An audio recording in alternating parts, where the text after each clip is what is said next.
There we go. For some reason that didn't work. Okay, so welcome everyone to this afternoon session. Thanks for joining us, Maria. You're most welcome to join us. Welcome to the sacred sofa, we call that. It's where lots of spiritual work happens. So I guess that's what makes it sacred. I'm really glad you could connect through that advert I put out. So I look forward to seeing you in a couple of weeks, hopefully. So yeah, just to start with, let's do a little lead in 5 minutes just to set us up. So this is a breath break, Maria. I'll just guide you through it. So close your eyes. Just start off by taking a nice deep breath in through the nose. So breathing in.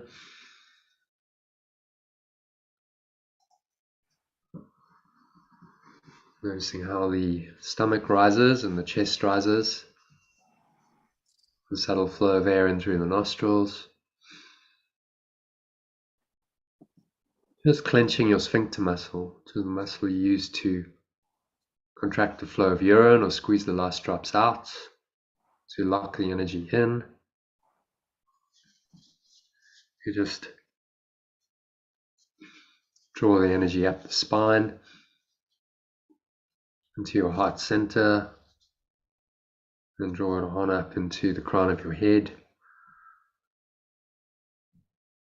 Pausing at the top of the inhale. And just spend a few moments checking in your mind. Breathe in, just create some space, some awareness.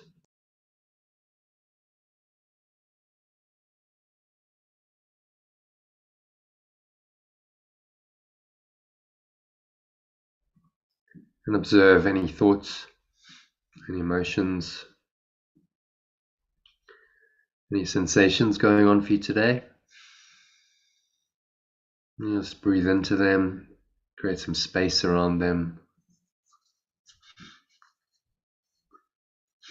If there's anything that feels at all negative or limiting, contracted or constricting in any way, just be aware of it, and you're just going to blow it away. Say, I'm wanting to release this, to let this go. Use your breath to help it on its way, blowing it away with the breeze of your breath.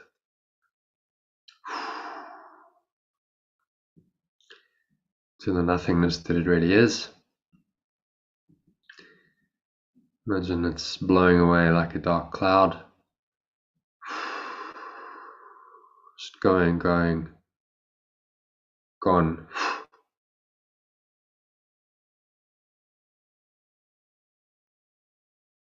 Just leaving you.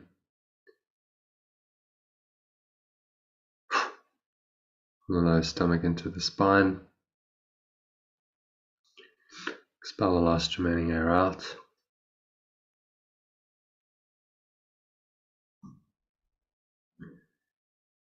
And you just rest here.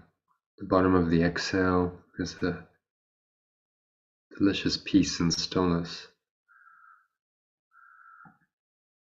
Sink into that stillness for just a minute of deep silence. There's nowhere else to go, nothing else to do, nothing else to think about. Just breathe, relax, and be still.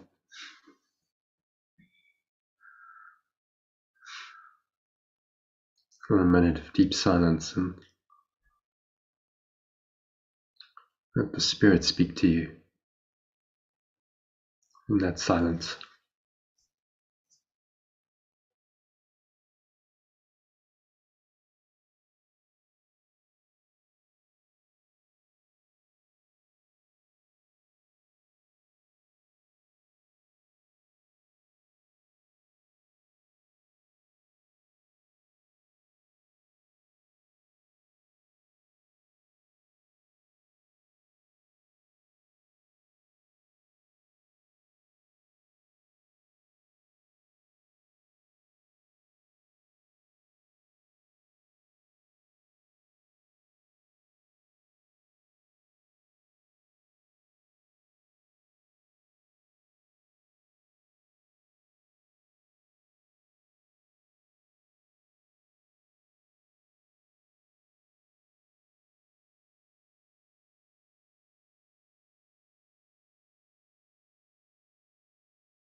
And if any thoughts come up, seemingly disturb your deep peace, just observe them casually.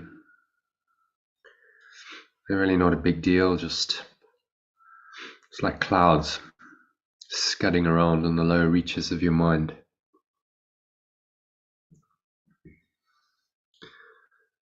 There's no substance to clouds. They can seem to be big and overblown and dark, but there's actually nothing to them. They're just vapor, misty clouds and vaporous illusions, Yeshua calls them. Remind yourself that this is all just a denial of the thought of God or love. So do not want to deny that thought anymore. Let my mind not deny the thought of perfect love by dwelling on these cloud patterns, getting lost in the misty clouds and vaporous illusions of the ego. So you blow them away. The breeze of your breath into the nothingness they really are.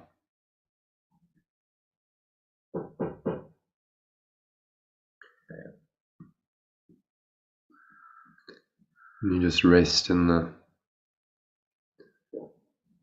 pure formless awareness, perfect love. This lies beyond them. This is the eternal blue sky.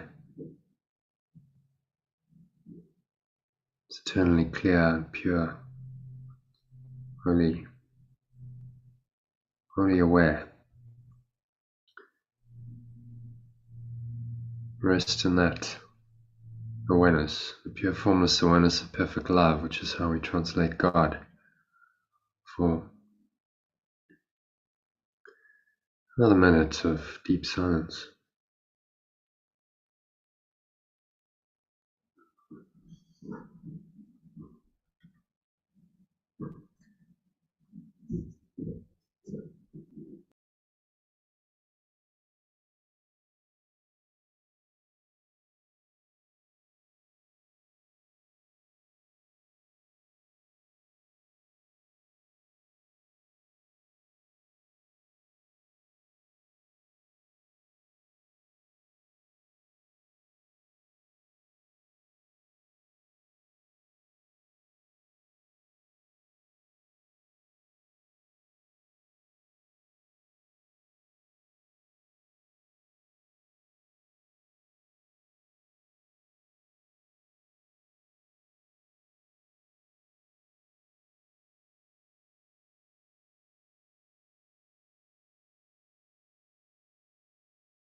So just gently coming back from this deep state into awareness again of your body and the breath and the senses and the world. On the count of 3, you need to open your eyes. So 1, just breathing in, noticing how the stomach rises and the chest rises and the subtle flow of air in through the nostrils, clenching of the sphincter muscle, draw the energy up the spine, lock the energy in with your sphincter muscle. Just pausing at the top of the inhale. Smile.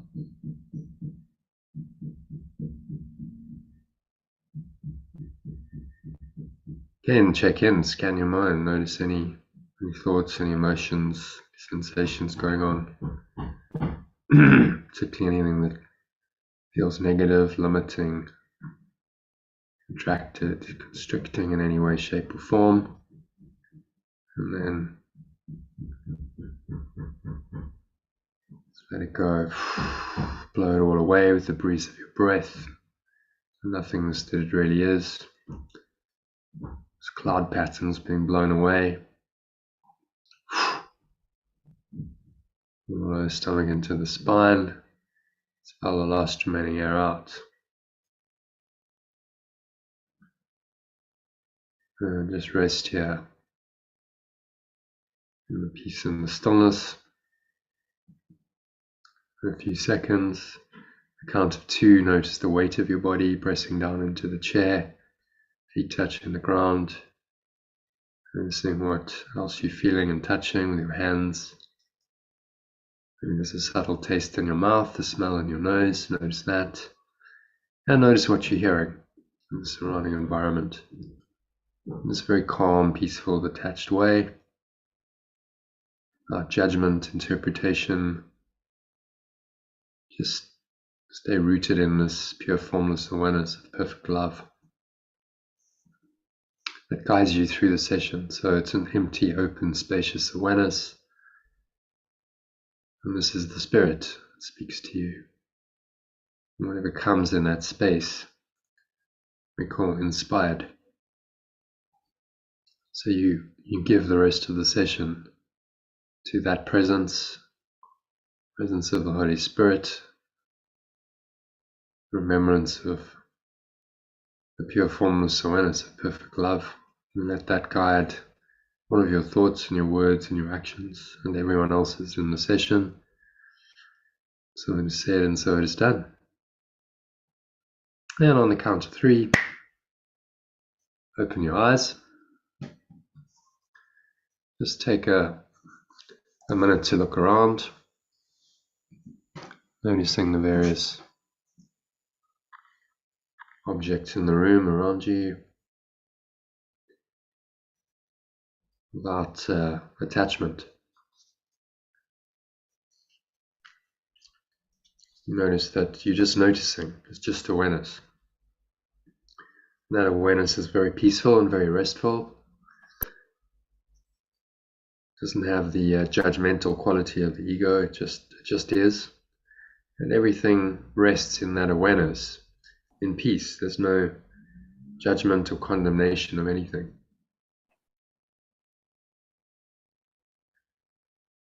It's a very, very peaceful state of mind to be in.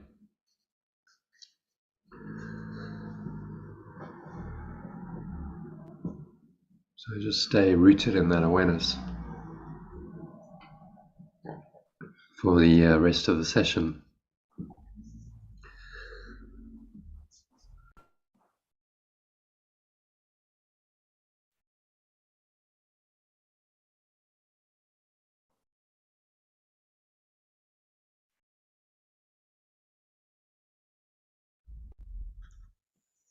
All right, so that brings us to the end of the meditation. So, yeah, would anyone else like, we've done a bit of sharing, anyone else like to share anything, to check in on anything? Otherwise, we'll go into some practice. Mentioned the super ego before. And that's been playing on my mind. It was in the meditation, just mind again, but I don't fully get what's ego and what's super ego. Well, just so we clarify, that was my my term that I used the other day to try and explain the mind, the universal mind that underlies the whole illusion. So let me share the screen. I think that might be a good way of explaining it. So as opposed to, say, just your personal sense of being a separate self, maybe you're struggling with something personally in your life. This is the mind that invented the whole construct of time and space, that projected out the whole so-called physical universe, that made up all the laws that seem to govern it, laws like gravity and the laws of thermodynamics, so-called, and the nuclear forces that hold everything together. This is the product of a mind, which I call the superego, but it's also been called many things in this world. So universal mind is one of them. The Gnostics called it universal mind, or demiurge. They called it the demiurge, and they saw that this was somehow an opposite force to God. So to just show it in diagrammatic format, let's go back to our descent into whole diagram. Can you see that? So at the top of the ladder here, the idea of separation, believed, because we wanted this, we desired to be separate. We had a tiny mad idea, and the Holy Spirit would have just said to us, this is just ridiculous and nonsense, forget it.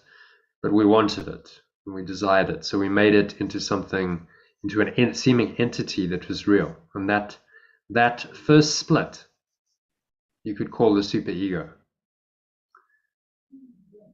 or consciousness, or the belief in separation, or your universal mind.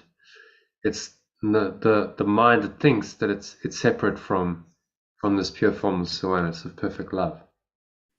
And from that idea believed, the entire universe of time and space gets projected out. And you now appear to be an incarnation in that universe, a little body with your own ego, your own sense of a separate self, having to try and deal with all the laws of time and space and make sense of it.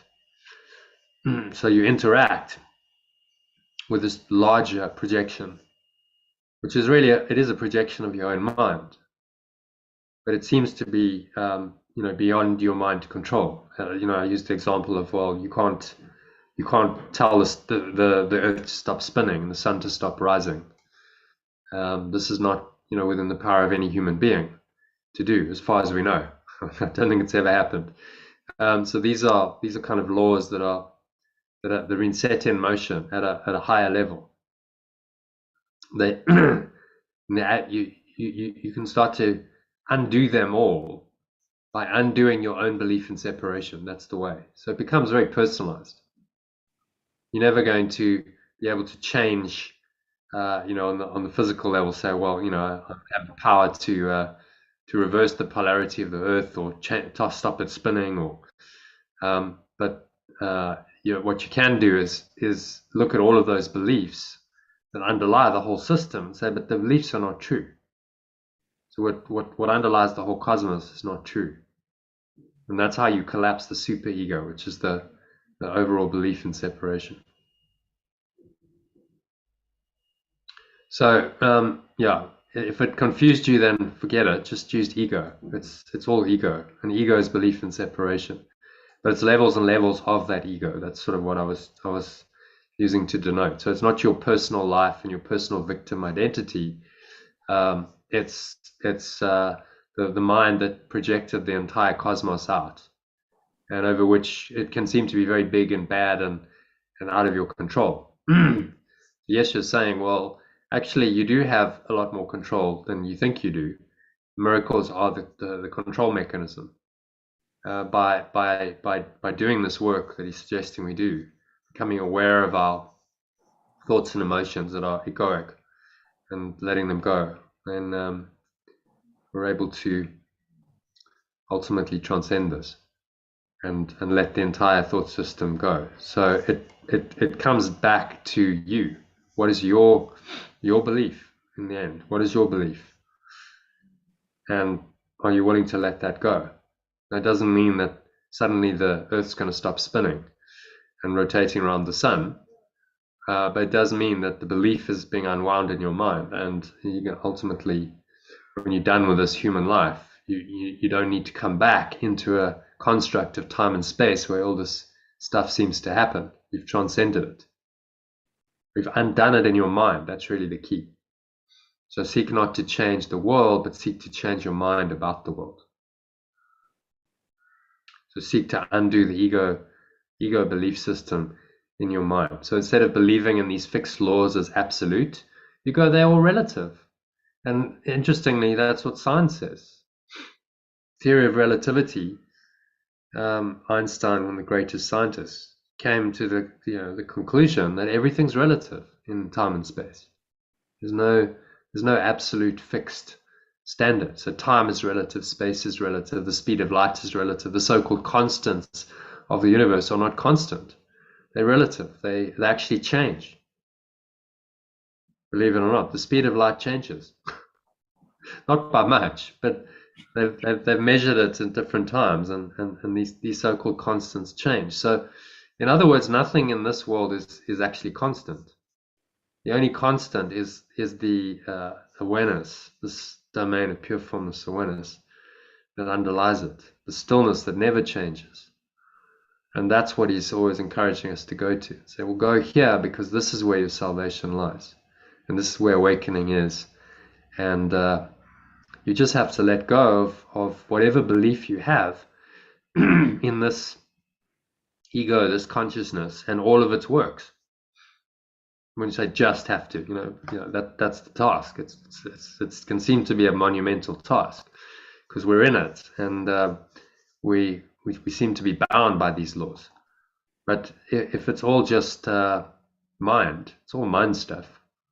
What we're seeing here is a product of mind, and it's a product of our own belief, and we're bound by our own beliefs, and nothing else really.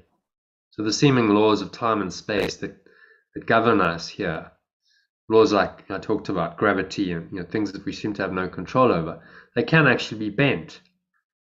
Some broken. People have transcended the laws of gravity, so they can be bent and broken, and that tells you that they're not absolute, that they're relative, and so if they don't hold all the time, then there is the possibility of freedom from them. So some people believe that the earth is round, and some people believe it's flat. It is just the illusion that we're all believing in. Yeah, in the end, it's all illusion. We believe it. The earth is round. That implies a whole lot of things. That the earth is really there. That there's really a world there. Well, Yeshua says the central idea of this course is that there is no world. So why are you getting caught up in the earth is the earth is round, the earth is flat? He's saying the earth is not even really there. It's the projection of your mind. It seems to be there. It seems to be round or flat, if you prefer, whatever your perception is. But you're hallucinating. Whatever attempt you make to explain the hallucination, you're still hallucinating. So if you look at science from that perspective, science is a hallucination. We're trying to explain what's not really there, and put all kinds of laws to it, rules and so on, and we're hallucinating. Now, most scientists would probably take personal offense if you told them they're hallucinating, but that's what's going on. And if you start going into quantum mechanics, then they see that. They see very clearly this is illusion, and everything's perceptual. So reality is only in the eye of the perceiver. There is no reality in the absence of observation. Is a fundamental law, or a fundamental interpretation called the Copenhagen interpretation of quantum mechanics. There is no reality in the absence of observation. Well, that is not just a scientific statement. That's a spiritual statement, isn't it? There is no reality in the absence of observation. Just think about that for a moment. In other words, there's no independent external reality out there. Reality is in my mind. It's based on my perception. So reality is perceptual. So does that mean it's even there? You see, this is what calls into question. Maybe I'm just hallucinating. I think it's there, and so then I perceive it to be there. I think, Descartes said, I think, therefore I am. I think, therefore I perceive, maybe would have been more accurate. Underneath that, the greater I am presence is there beyond all of that. This awareness that we talked about, and that you can still access it here. If you go into a meditation like we did, you can experience an awareness of awareness, and it's not really related to time and space and sense perceptions at all. It just is complete unto itself. And when we access that in time and space, it feels a great relief, because we freed temporarily in that moment of all of our sense perceptions and the so-called reality that the mind has constructed, and we're free just to be aware as we are. So we go back to that primal awareness of awareness, which underlies all of this. So beneath the covering or the veil of all of this that we've invented based on the idea of separation, there's still this awareness, without which there could be no dream. Without any awareness, none of this could have seemed to have happened. So awareness underlies everything. It underlies the entire dream, even though the dream seems to contradict it. In truth, that contradiction is illusory. The awareness is awareness, and it always has been and always will be the same. And that awareness is God. That's the awareness we're seeking to arise in our mind and merge with that awareness, so we can become one with that awareness again. And in that awareness lies our identity and our happiness and our peace and our salvation, our ultimate awakening. So it's really, really simple. This isn't rocket science. Simply saying there's an awareness. That awareness is in your mind. It's not outside of you. And become aware of that awareness. And in that awareness, you then be free, happy, peaceful, and ultimately saved from all illusions. So none of these illusions need to continue in your mind. So all the illusions of guilt and sin and fear and attack and pain and suffering and sickness and death that the ego has made up simply fade away. Now undone, and you rest in the pure formless awareness of perfect love that you are, which is God. And the ego there's no ego there. This, super ego, it's all gone.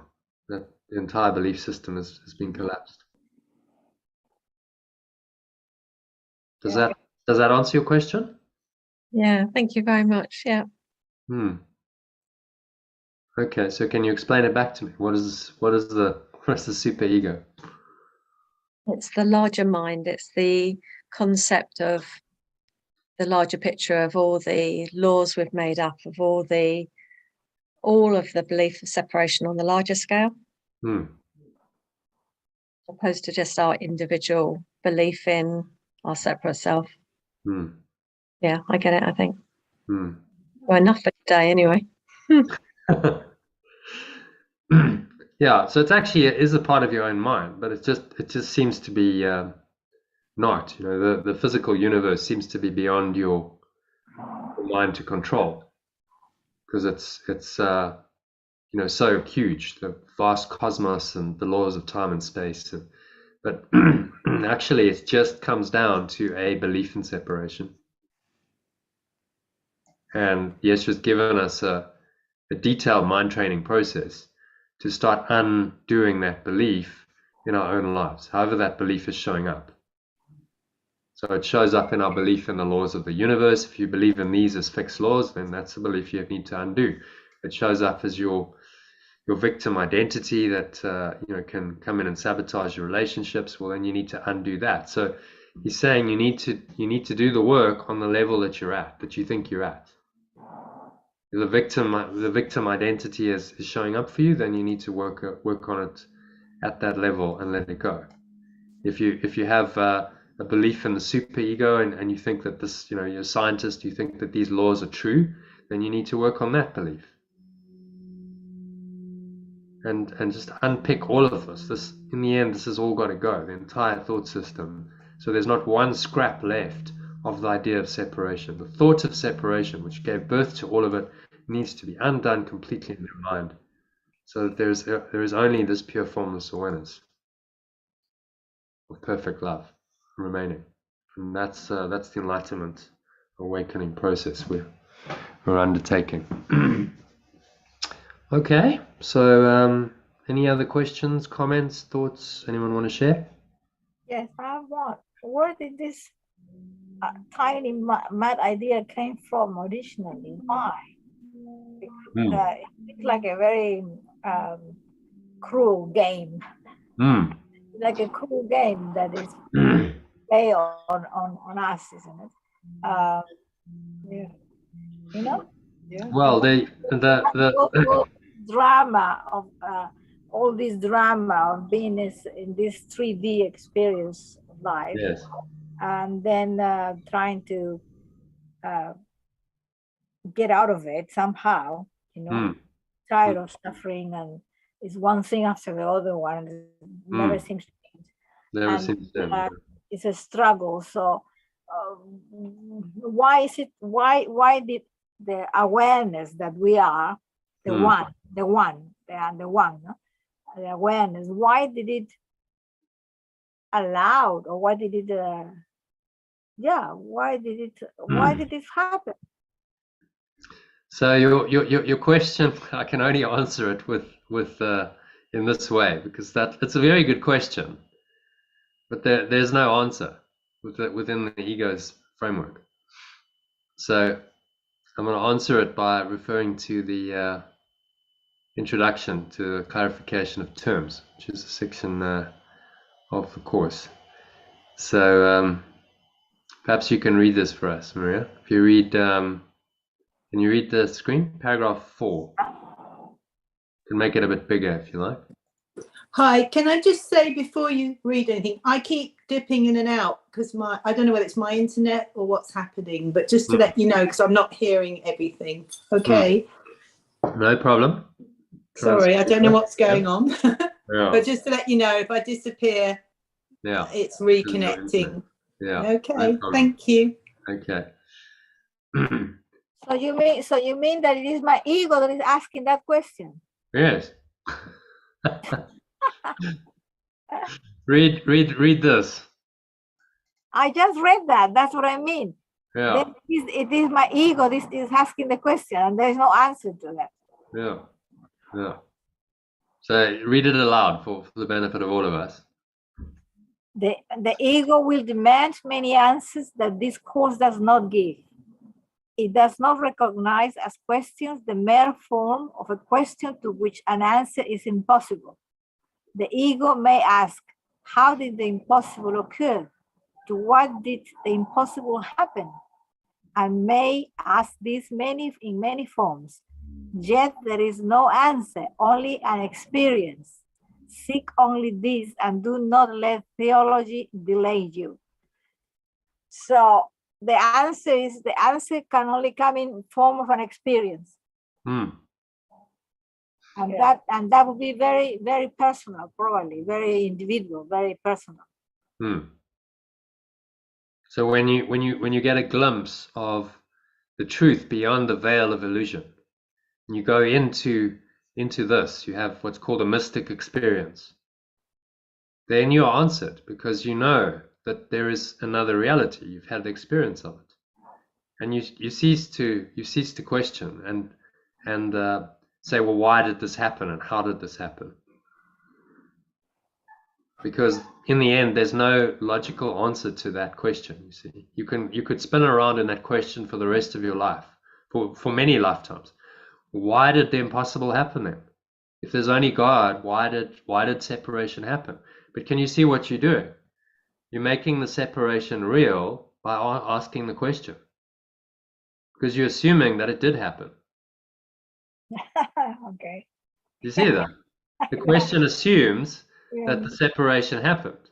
Now you say, well, why did this happen? But the question assumes that it happened. So if you keep asking the question, then you keep assuming that it happened. And what he's saying to us is that it never really happened, right? This tiny mad idea popped into our minds, and it's a nothing idea. It never happened. There's no substance to the idea. There's no reality to the idea. So the idea and all of its seeming effects is nothing and nowhere, which is why it's an illusion. And we Okay. simply have to realize that and be very disciplined in our thinking around it. So instead of asking questions like, well, why did it happen? Just say, well, it didn't happen. I don't have to go into the questioning of, well, how did the impossible happen? I just have to accept that the impossible didn't happen. Mm. And that could take me into the experience he's talking about. So you have an experience of this pure formless awareness of perfect love, and it shows you that there is another dimension of reality that is completely outside of this idea of separation. Yeah. And that experience is what he's asking us to invite through this course.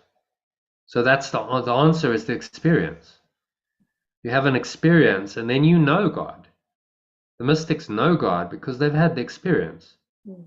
And they can say, yes, I know, absolutely, that there is another presence, another reality, because I've been there, I've experienced it. And how can I doubt my own experience? Yeah. And so the idea of separation, I can understand then experientially that there is a state of mind where that doesn't exist because I've been into that state. And they might have come back and the belief came back because this is a very deep-seated belief. But for that time, they didn't experience it. It was they were completely free of ego. And if you have one such experience in your life, that can be enough to point you out of the dream. Because for that moment, even if it's just for a few seconds, you were free of ego. You were free of the belief in separation. And you just experienced the pure formless awareness, perfect love that you are. And that's a game changer. Just one experience like that. I've had an experience like that. Iona's had experiences like that. It's a game changer. You go, well, I know, because I've had the experience. And so then I cease to question. See, I'm not questioning the intellectual mind anymore and saying, well, why did separation happen? I start to accept the answer that Yeshua is giving us in the experience of perfect oneness. There's the answer. And I stop playing with theology, as he says. And the Buddha put it a different way. So when people would ask him, well, so, what about these kinds of questions? How did the world come about? What's the purpose of it? He would simply answer them and he'd say, if someone has shot an arrow into your side and it's hurting and you're bleeding, are you going to ask about the origin of the arrow or are you going to remove the arrow? So it's very practical, very direct. Who made this? So he just said, don't get caught up in these metaphysical debates because it's not really helping you. Actually, in the end, the mind simply needs to lay it down and let it go. Remove the arrow, which is the negative thought and emotion. And so that's why he didn't really engage in theology and he didn't talk about God, because he made it very, very practical. He said, okay, so right now you're suffering. You have dukkha. You're suffering and there's a way out of your suffering. And that way out of the suffering is simply to let it go. Let go of the desire that fuels it and come into this awareness, the middle way, he called it, just an awareness of what you really are, beyond the desire and the fear and the craving and the aversion, and just rest in that. And that's an experience again. That's not something that lots of theology and lots of argument and debate is going to take you to. And so this is where Yeshua is pointing us as well, saying he's working with our intellectual mind, which I think is helpful because we have such highly developed intellect in the West that he's probably going, well, if I just said to you, pull the arrow out, and I didn't give you some explanation of the metaphysics, you might not accept this course. But in the end, you can spin around this question forever. In the end, he's saying you have to go beyond the theory and the intellect, go to an experience. Yet there is no answer, only an experience. But Seek this- only this experience and do not let theology delay you. But before the experience, then seems to me that we have to somehow acquire a type of trust. Hmm. Okay, which I'm trying to get there, the trust, right? Mhm. But how do I deepen my trust to the point where I will actually have an experience? Well, this is the question, isn't it? What's the chicken and egg? Which is going to come first? So he's saying it's through forgiveness or through letting go. So as you get any kind of challenge, the ego arises, and you're feeling like you've gone out of alignment with spirit, with source, you bring yourself back by letting go. And as you do that, your trust and your faith in the presence that underlies forgiveness strengthens, because you feel better, you feel more peaceful. You know, well, actually, that worked. You know, I am feeling better. So let me do more of this, and I start to trust that if I let go and I trust this presence, that it's always there, and in every situation it can come and it can bring me more peace. Yeah. And so now you start to have more of an experience of that peace as you let go more, and that process is taking you back to God. It's taking you back to this awareness, and then at some point on the journey you might just have an opening into that, and boom, you just go into it. You know, Iona, maybe you want to share your experiences in the ocean recently with Maria. That might be helpful for her. What happened? Yeah, well, there was I was out on Fenthorn Beach, and I lay back, and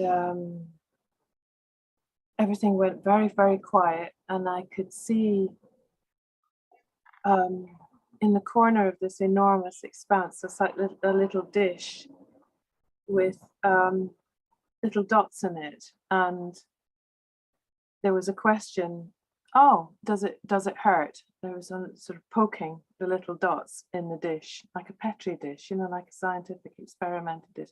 Does that hurt? Maybe we'll tweak that. And then it all came back again. But it was a moment when it all stopped. And then the other day, it seemed like a second, but again, the noise, the waves, the birds, everything just like a portal. It just went away. So you had a little glimpse into another reality, into this other dimension that was beyond time and space. I've had a similar experience, and you go there and you can't really doubt it anymore. You know there's another reality because you just experienced it. But that only came because you've been practicing for 5 months, 6 months. No, you 6 months now, and January. the other experience, when did it happen? About a month ago, 2 months ago, I can't remember. Yeah, maybe 6 weeks ago, and then the 6 other weeks one was ago. just on. So you've been at it for like 5 months, Yeah. hammering away at this ego before you get like an opening like that. It's just it's a glimpse. It only lasts a few seconds. So but this is what starts to happen. If you start to do this kind of work, then you open your mind to have these experiences, and you don't know when you're going to have one, but they can just spontaneously arise. And Yeah. maybe you never have one. I don't know. That some people don't. But the more you do the spiritual work of letting go and mind training, the more you open yourself up to a mystic experience that goes beyond training. There's no training there. It's just an experience. Mm. But you have to open your mind to it. So Yeshua's methodology is saying, let's train your mind in perception, and we're gonna help you to let go of all these false thoughts and emotions that are cluttering your mind, that are preventing any kind of experience like that. Most people have got no chance of having an experience like that because their mind is too cluttered, too full of the ego's belief system. So we're going to start clearing some space, clearing away the garbage, and then these kinds of experiences may or may not come. You don't know. Revelation comes when it comes. There's no overt control over it. You don't sit down and say, right, now I'm going to have a revelatory experience. I'm going to just make time and space collapse entirely. And that's, I suppose at the highest level of samadhi, the mystics who, meditating all the time, they can go there at will. But for most of us, these experiences will come spontaneously. They arise and we have no control over them. So our control becomes the work that we're doing, this mind training, to change our perception. So that's and that we do have control of. We can change our perceptions. We can look at our beliefs. We can let go. And that's why it's called the Course in Miracles. Because the miracles are the change of mind, transformation of our mind, of our perception of any situation. We have control over that. And that then leads, that's enough. He's saying that's enough. If you do that consistently, that will lead you out of this world. You're going to go up the ladder of separation. So from your belief in being a victim and in all of this pretty terrible stuff, guilt, fear, and attack, and accusation, blame, and complaint, and concept of a fearful, wrathful, vengeful God, and all these forms that seem to suffer and die, and fear and guilt and sin, and all of this, you're gonna systematically, if you forgive or you let go, as he's suggesting we do, you're going to unwind your mind from all of this. You're going to be undoing all these beliefs systematically and progressively, and that is going to open your mind to this awareness. And this awareness can arise in many, many ways for different people. And these are the so-called mystic or spiritual experiences that people can have. But do the mind training. I think a lot of spiritual seekers they're seeking the high. They want this, but they don't necessarily want to do the work of correcting their perception moment by moment and day by day. That seems like quite a lot of hard work to do, and that's where he set this course. He's saying, well, these will come in time, maybe, but right now, let's start looking at these false beliefs as they show up in your life, and just systematically and progressively looking at them and undoing them. And that's the best way you can prepare yourself for the coming of grace. So does that answer your question? Yeah. So just practice the course and apply it in your daily life to whatever's arising here and now. So you've got ego arising, apply it. And if you keep doing that, you're clearing all of this away, so that you're giving yourself the opportunity to have this experience, have a clear, pure experience of pure formless awareness. Just opening up for you. But it requires the preparation. I had one last year at the end of a 10-day meditation retreat. So it took it was actually 9 days. Just an afternoon of day 9 of meditating sort of 12 hours a day in quite an uncomfortable way. It was a Vipassana meditation style. So you have to sit, and you're sitting cross-legged for that length of time. It does have its effect on the body, and but it was all mind preparation to have a moment where it all just disappeared, and I went into this awareness, and there was no thought. It was just pure formless awareness. That's all I could, and that's actually where the name came. I was like, well, how would I describe that? Well, it's just pure formless awareness. There was no awareness of time and space. There's no awareness of anything else, but I was aware. And it was very peaceful and very beautiful for those few seconds, minutes, however long it was. Not very long, I don't think. But I couldn't say, because there was no time. In that moment, there's no time. And so what was, that opened up for me, because I'd done 9 days of practice, opening my mind, clearing my mind to then have that experience. So we practice and we practice, and then these experiences come when they come. Maybe it's in a meditation, maybe you're on the beach. It can happen in so many different kinds of ways.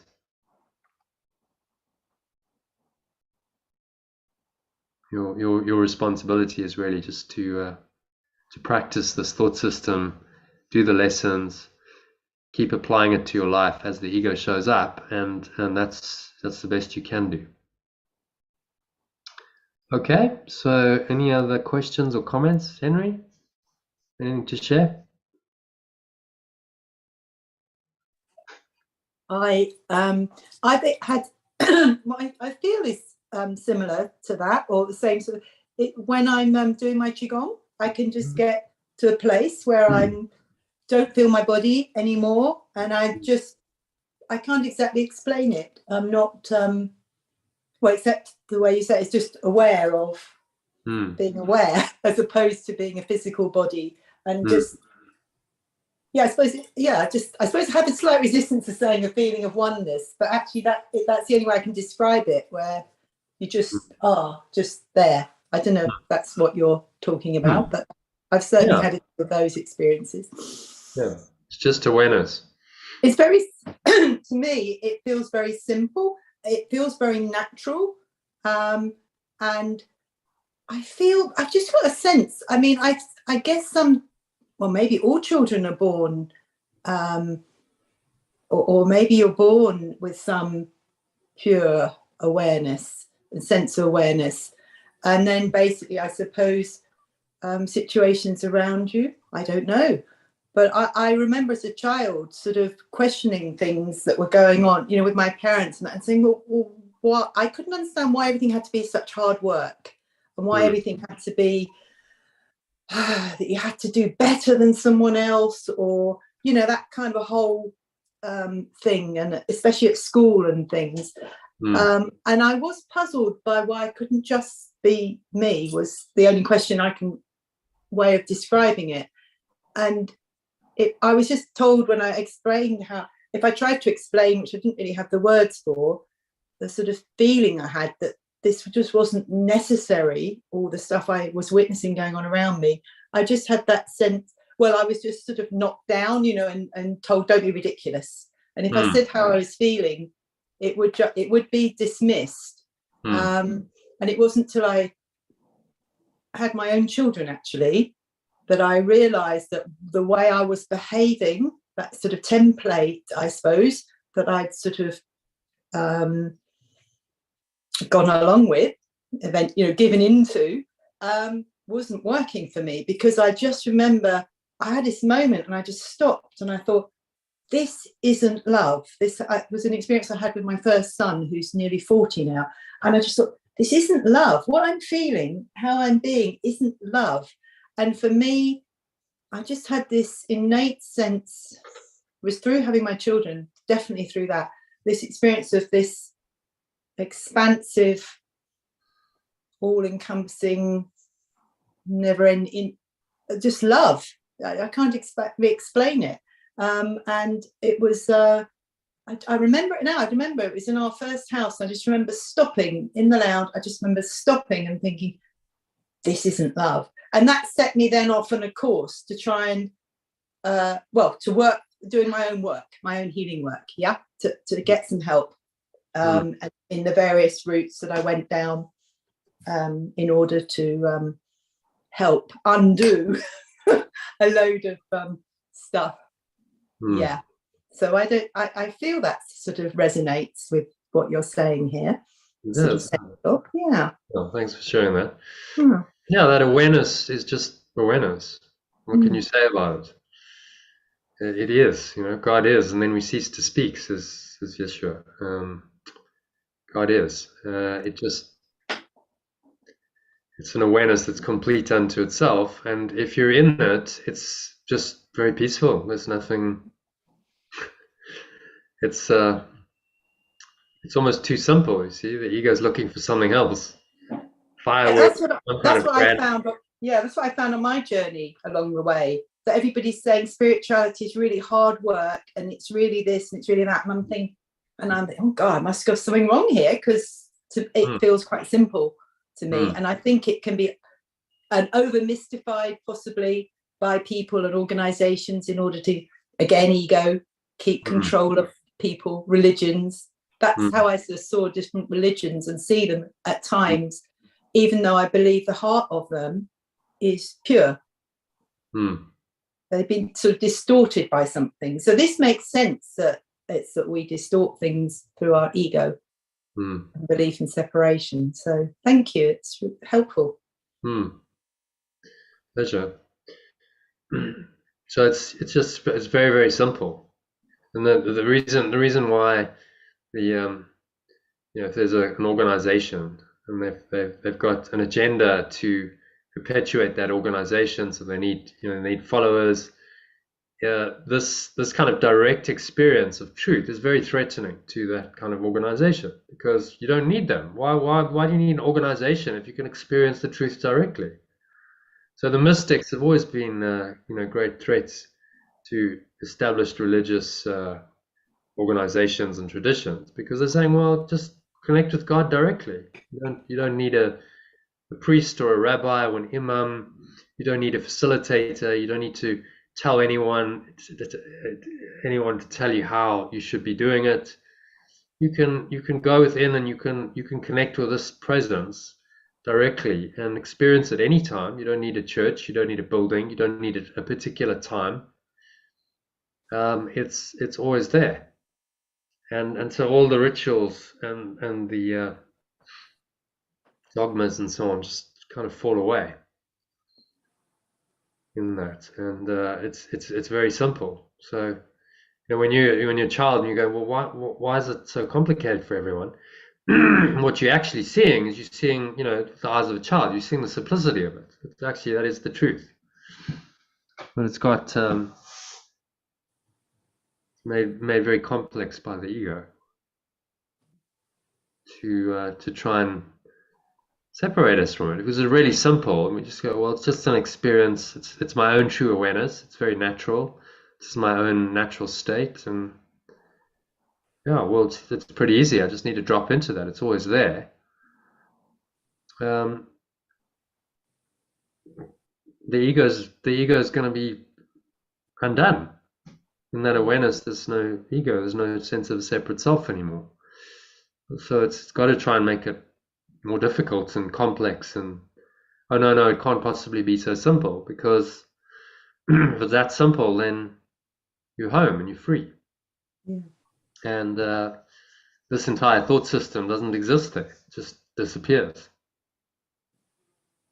into the nothingness it really is. So I had an experience also in the last few years. I sort of went back and studied art about 15 years ago. And within doing that, within the fear and everything I felt going back to college as a mature student and everything, but I just felt it was something I needed to do. And within it, I discovered a process which isn't dissimilar to this, because it was to do with letting go, allowing myself to completely immerse in the unknown, and then something formed, something came from that, something grew from that. And it was my expression and a very sort of experiential kind of work I was doing. And I was doing that, and then people were very drawn to my work because people wanted it, which was fabulous on one level, but it actually scared me on another. And actually what happened, as I can see now, that there was a flip over to an ego thing came in for me. And gradually that just took away the joy of actually producing work and doing work, producing artwork. And actually just yesterday I started painting again in a free form, what I call a free form, joyful manner. And it's absolutely wonderful, because that's been something I've been trying to do for several years, and I found I couldn't, for that experience, and also stuff that was going on with my parents, bless them, and things. And I was making all these excuses, but I genuinely couldn't access the joy. And then yesterday I experienced the joy again. So thank you. Yeah. Amazing. Yeah. So obviously something's just unblocked a bit, and then It's wonderful. Thank you. Thank the Holy Spirit, really. Yeah, because I what's knew doing it. I couldn't produce art to produce art. Does that make sense? I couldn't.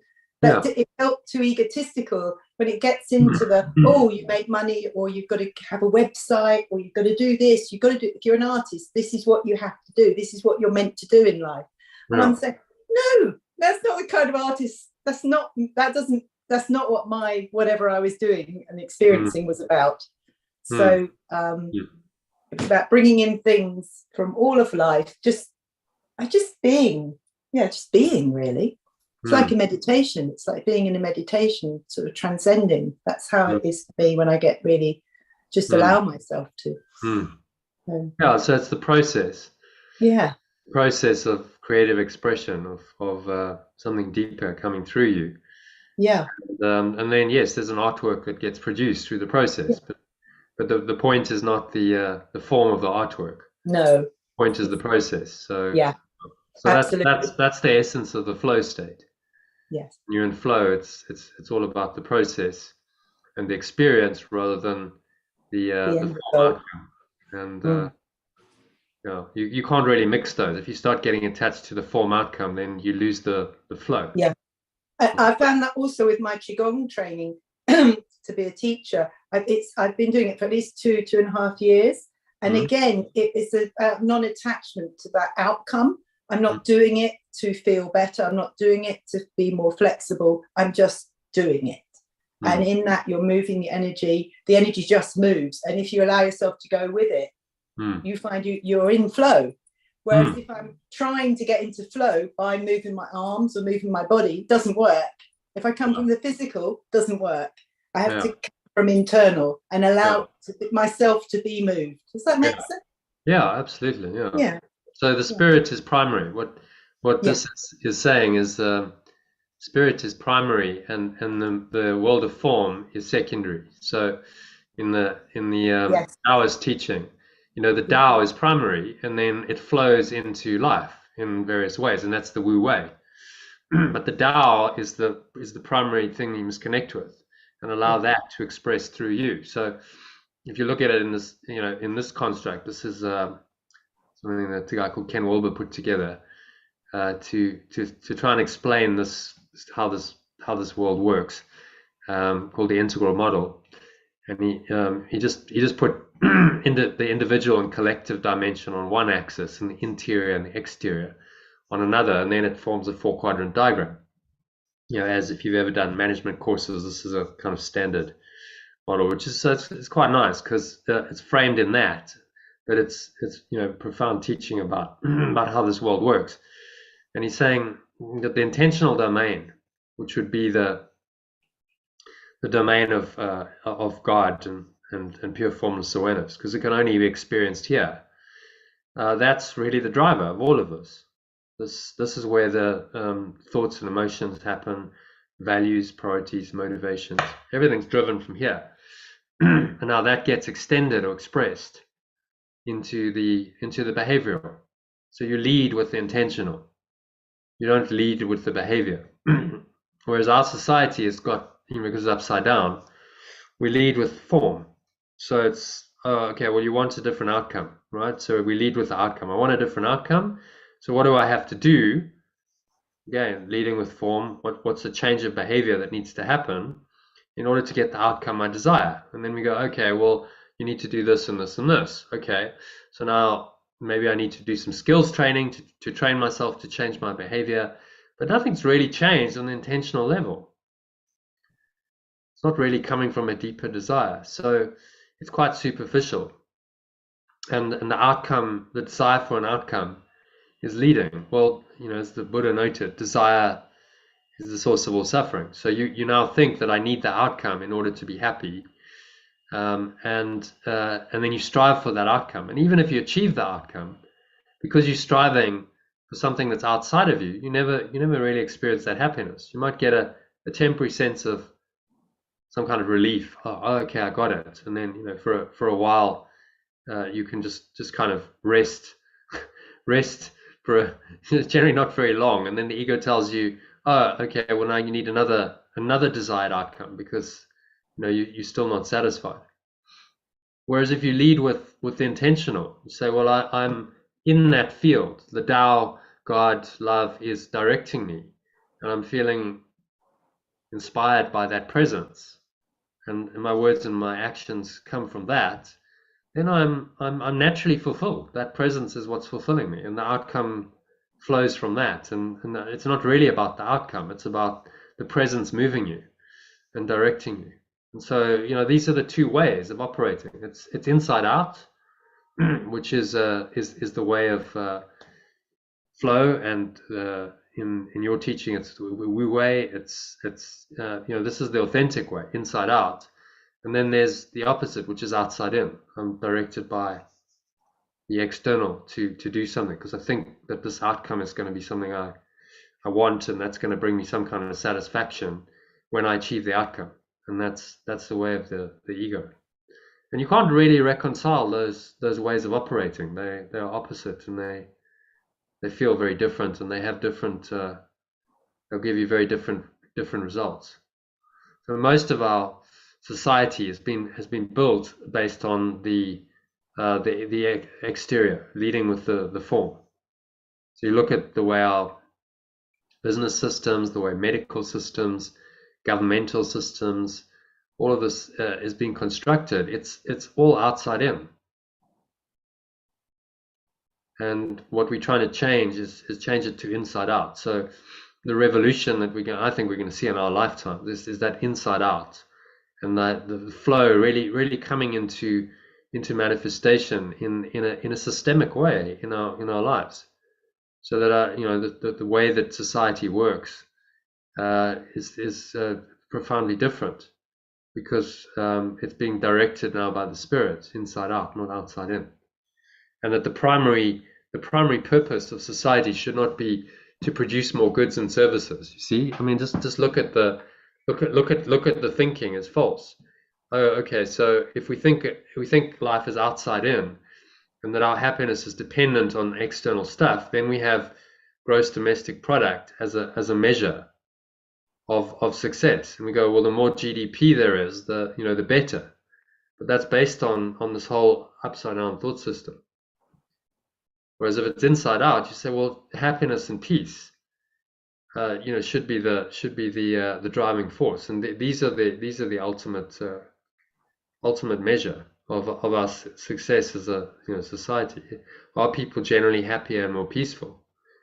And that doesn't necessarily mean they need more stuff. In fact, maybe less stuff would be helpful to give them peace and happiness. So it completely flips everything around, and the behavior and the systems then change according to the changed intention. So that is what's happening in the world at the moment. This system is still going, and most people still believe in this the exterior world more than the internal world. But it's shifting around, and more people are questioning that and saying, well, actually, we want something deeper, more authentic. We want to live our lives in a way that's fulfilling and that's peaceful and that's happy, and we can only really find that internally first, and then we can express it out in our behavior and our systems. So it's turning around, and all the alternative models of anything, say medicine, alternative medicine, and alternative ways of doing business and so on, are coming from this inside out paradigm. Because it's a totally different way of thinking and operating in the world.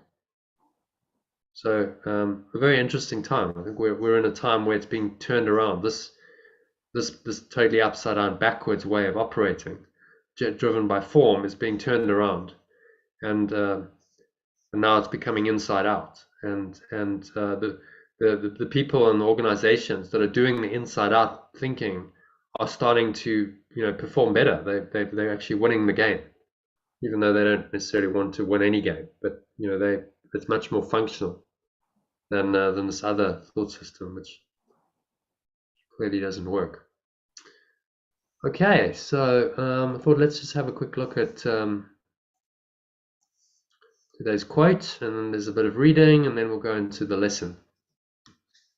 So let's ask Maria to read the quote. So Maria, this is, if you do decide to join our free trial, this is what you get. You get a daily email. It comes to you with a quote, which is related to the lesson, and then I give a bit of teaching on it. And then further down there's the daily lesson and a schedule, which you can use as guidance in your day. So if you want to read that quote, can you see the screen and read it? Yep. Yep. Do you want the one in the middle? Yes. Yeah. Okay. This one, the real difficulty. Yeah. The real difficulty is to overcome how you think about yourself. If you don't do that, we never grow. We never learn, and sure as hell, we should never teach. Overcome how you think about yourself. So Shades of A Course in Miracles, seek not to change the world, but seek to change your mind about the world. So pointing again to the internal domain, intentional. See, individual interior quadrant. That's what she's talking about there, isn't she? Well, I don't know, I might be very wrong, but maybe because of the big crises that have happened in my life in the last 2 years, or even before, I just got to the point of total and absolute surrender. Excellent. So, you're in a great position there. Yes, because I have tried so many things, so many different healing methods and people and gurus and Satchidananda, well, all of them. There is one near me called Mooji. It's very nice, Mooji. Mm-hmm. Well, all of them, and read about them and read about this and did that and did yoga, meditation, this meditation, that meditation, another meditation, another yoga teacher, blah, blah, blah. I had lots of physical problems, a lot of problems with my back mainly, and then just I did so many things, and then I started doing the Course in Miracles. Basically, through listening to David Hofmeister, isn't it? Hofmeister, and others, and then I don't know. I just gave up. I gave up. I gave up trying to understand, trying to change, trying to this, trying to that, and I surrender. And I just now. What I try to do all the time is, that quote in the Course in Miracles that says, you can always choose again, choose again. Okay. So whenever I feel myself going into this terrible lack of peace about whatever, lack of peace and feeling horrible, like, what did you say there? Can you go up? Mm-hmm. Can I see the how do you think about yourself? That's huge for me, okay? Like I start thinking, I'm not good enough, I am horrible, I am this, I am that, blah, blah, blah. All the mistakes I have made in my life. Oh, my other daughter, I said the wrong thing to this, and the friend and my husband. The first was husband, and the second husband. How many husbands? What did I do? So many things. And the suffering was so intense, and then I realized that I alone, was not going to fix anything. No? So I had to surrender all of it to something else, to somebody else, to a bigger, something bigger than me. And then I read about the right mind, the Holy Spirit, perceptions by the Holy Spirit rather than mine. And I gave it all up to Holy Spirit. It's all up to with the Holy Spirit. Yeah, well, that's exactly what you should do. So, you're on the definitely on the right track. Because it's very difficult for me to forgive myself. Like when I think about the mistakes, I'm a Catholic. I'm not practicing Catholic, but I have been all my life heard about sin. And I understand now that there are not things that we made mistakes. We have made mistakes, no? Yeah. Terrible mistakes. And I can forgive everybody else except myself. Hmm. I might say, okay, I forgive myself, but I know I haven't really, because I don't feel the peace that I should feel if I have forgiven myself. No? Hmm. So therefore, I just said, okay, please put it up to the Holy Spirit. Please help, Holy Spirit, help me to see it differently. Help from the Holy Spirit. Yeah. And listen to it. Listen. Of course, I am aware I have to do the job too. No, it's not going to happen. I try to listen Hmm. much as I can. I try to listen. Hmm. Yeah, Uh, well, that's absolutely the right approach. yes. Give it, give it over, because you, yes, you're saying you can't heal yourself. If you think No. a separate sense of self can heal your pain, that's not going to work because the ego can't. So you have to give up that thought system and open yourself up to another way of thinking about everything, which is exactly what this course is training you to do, to think about yourself and all of your problems and everything in your life. It's all just your self-concept. Your perception of everything is your self-concept. So you really, as you change your perception, you're changing how you think about yourself. You see that? It's a projection of your own self-concept, everything. Yes. So he's saying, well, start changing your perception by just being willing to let go of your existing perception. It's as simple as that. Just, loose the hold that your mind has on those perceptions. Yes. Release it. And then you open for this Holy Spirit to come in and reinterpret and bring in an experience of peace and bring in some space and some openness where you can see it differently. And you're not bound anymore by all of those past patterns, and then you can experience peace and you can experience forgiveness of yourself, that actually these were just mistakes, not sins, just mistakes, and once you recognize them as such and let them go, then they're done. There's no need to dwell on them. Yeah, that is what I'm doing. That's where I am at the moment. I'm trying to be open to the Holy Spirit changing my perception of things and be able to just leave all my mistakes, forget about it, it's gone, done. Yeah. As they say, they never even really happen, really. Yeah. Yeah. It never really happened. That's the point. So you can't really forgive what happened. You simply recognize that they weren't real. Yeah. And that they never really happened. And so any idea of sin and guilt is delusional because you're making what is unreal real. Yeah. This is the way of radical forgiveness that Yeshua is teaching us. Don't make it real and then try and forgive it. Simply recognize that it's unreal, and therefore there's no need to judge it in any way. All of this in this domain, in this red scrum of the ego, based on the idea of separation, is unreal by definition. So don't make it real and try and forgive it. Simply recognize its unreality. That this is the approach.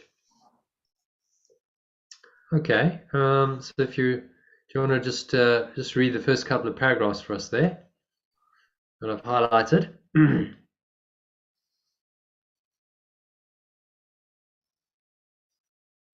Can you read that? You, Maria. Oh, me. Oh, sorry. In today's inspirational quote. Yeah. In today's inspirational quote, Maya Angelou, an African-American poet, writer, civil rights activist, and mentor to Oprah Winfrey, clearly states what the only real difficulty we ever have in life is to overcome our negative thoughts about ourselves. But what of negative thoughts about others? You may be thinking, surely this needs to be overcome too. If I'm going to be consistently happy and peaceful, yes, that's true. But because of the ego's law of projection, all negative thoughts are really about yourself. So to overcome them is really to let go of your own negative and therefore false self-concept that's being triggered to arise in your mind by some seemingly external person or circumstances. Yeah, does that make sense? Yeah. So, Continue reading. so someone, yeah, I just want to unpack that a bit. Something seems to happen external to you that triggers the arising of negative thoughts and emotions. And then you go, oh, well, it's someone else. You know, it's this other person's negativity. But the truth is that it's your own self-concept that's arising in your mind. So, you know, if someone's, let's say they're attacking you from outside, and you're reacting to that, and you're feeling wounded and hurt and attacked and like a victim, that is still your own self-concept. Those thoughts and emotions you're experiencing are your own self-concept, and that self-concept was triggered by this person's seeming attack. And that's what's really going on. So it's all the way you think about yourself. Even if someone seems to be behaving external to you and doing things that have nothing to do with you, they are behaving that way because on some level, a deeper level, it's a subconscious level, you must believe that you deserve that. So if we believe that we're a victim, for instance, and that we actually deserve to be punished, which is the ego's belief, we're guilty, we're sinful, we deserve to be punished, then what we tend to attract is people in situations that seem to attack us and confirm, that this is the case, and we're not then unfairly treated by them. And that's your self-concept then. So they are showing you your self-concept. And so this is why the course is so helpful, because how do you see your self-concept? Very hard to see it just yourself, because it's all in the inner domain. You can't see it. But the mechanism of projection that the ego has invented, being this external world, now shows us our self-concept in the mirror that the world presents. You see that? Okay. And so that's very helpful, because if you see your self-concept very clearly demonstrated for you and you don't like it, then you can make the choice to change it. So it's like a mirror. It shows you a mirror. Yeah. The world is the mirror that's showing you your self-concept, which is really, really helpful, because then you can see it clearly. And if you can see it clearly, you can then choose to let it go if you don't like it. So the key thing is interpret it correctly. Don't interpret someone's or anyone's attack or anything outside of you as anything other than a projection of your self-concept. See that this is what it is, and this is really helpful, because you can see it, then you can let it go. So the very mechanism that the ego used to enslave you into this world, which is this mechanism of projecting the thoughts outwards and seemingly using those thoughts to enslave you in an external world, is the mechanism that will free you, because you just reinterpret the projection as showing you your mind. This is how you see your belief system. This is how you see what you believe very clearly, and then you can let it go. You see. So this is the genius of the Holy Spirit's thought system. It reinterprets what the ego has made to enslave you, and it uses that mechanism to free you through this process of radical forgiveness. Does that make sense?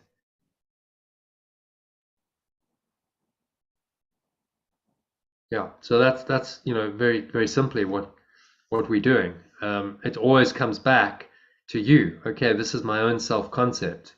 If someone or something is seemingly happening to me, this is a reflection of my own self-concept, and that is very, very helpful, especially if it's painful.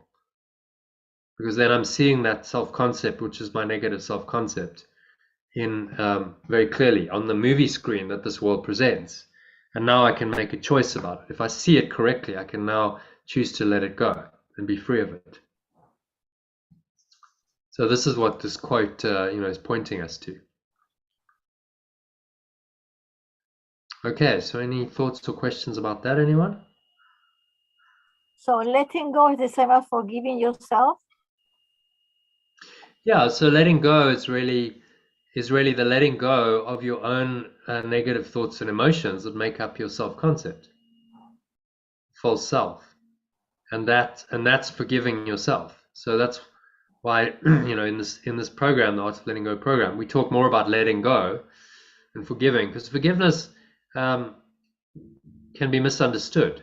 I forgive myself. What does that actually mean? Does it mean I've done something and then I've got to sort of pardon myself? So much more direct, simple teaching is, no, I let go of my own negative thoughts and emotions. That's what I do. So that's what forgiveness really means. I'm always letting go of my own negative thoughts and emotions towards anyone or anything, because those ultimately are a projection of a reflection on my self-concept. I'm only feeling negative towards those other people and things because of my self-concept. So then I'm actually, by letting go of those thoughts and emotions, I'm letting go of the false self-concept that's underlies them all. So I'm letting go of my ego. Do you see how simple and direct that is? Very, very simple, clear teaching. Whereas if I forgive myself, people say, I forgive myself. So what does that actually mean? How do I forgive myself, really? And it's not obvious from the word forgive how that actually works. Doesn't mean anything, really. No, exactly. It doesn't actually mean anything, which is why people get stuck on it. I'm trying to forgive myself, but I'm not really getting anywhere because I don't really understand what it means. And I don't really understand how to do it. But if I can, let go of my negative thoughts and emotions, don't think those thoughts, don't feel those emotions. And if I've got a process to help me to do that and clear my mind and go into this state of pure formless awareness, then I've forgiven, then I've let go, and I'm free. And so it's actually very, very simple, very, very, very simple. But you just have to get clear with the language so that you don't get confused.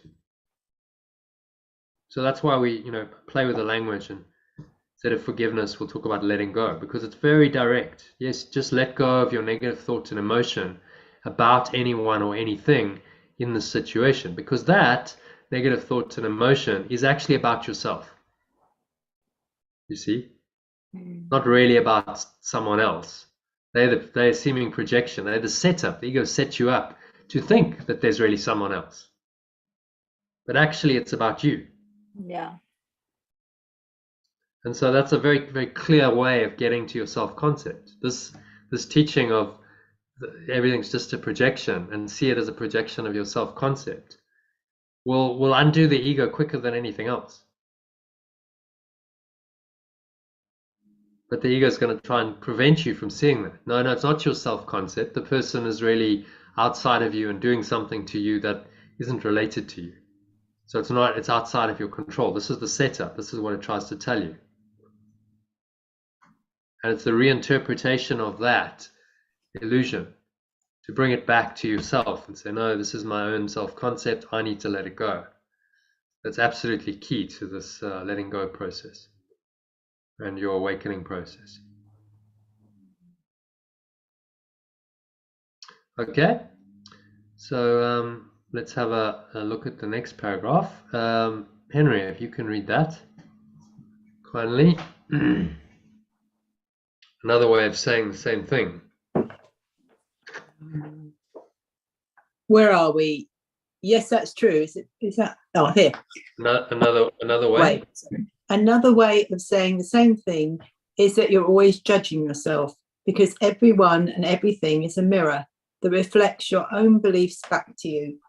For example, if you have a belief that you are unworthy of love, which is the ego's foundational belief, you'll keep feeling that you're being rejected and attacked by others, when this is actually your own false belief about who you are, projected out of your mind and returning back to you, like a boomerang, in the form of seemingly real judgments of and attacks on you by others.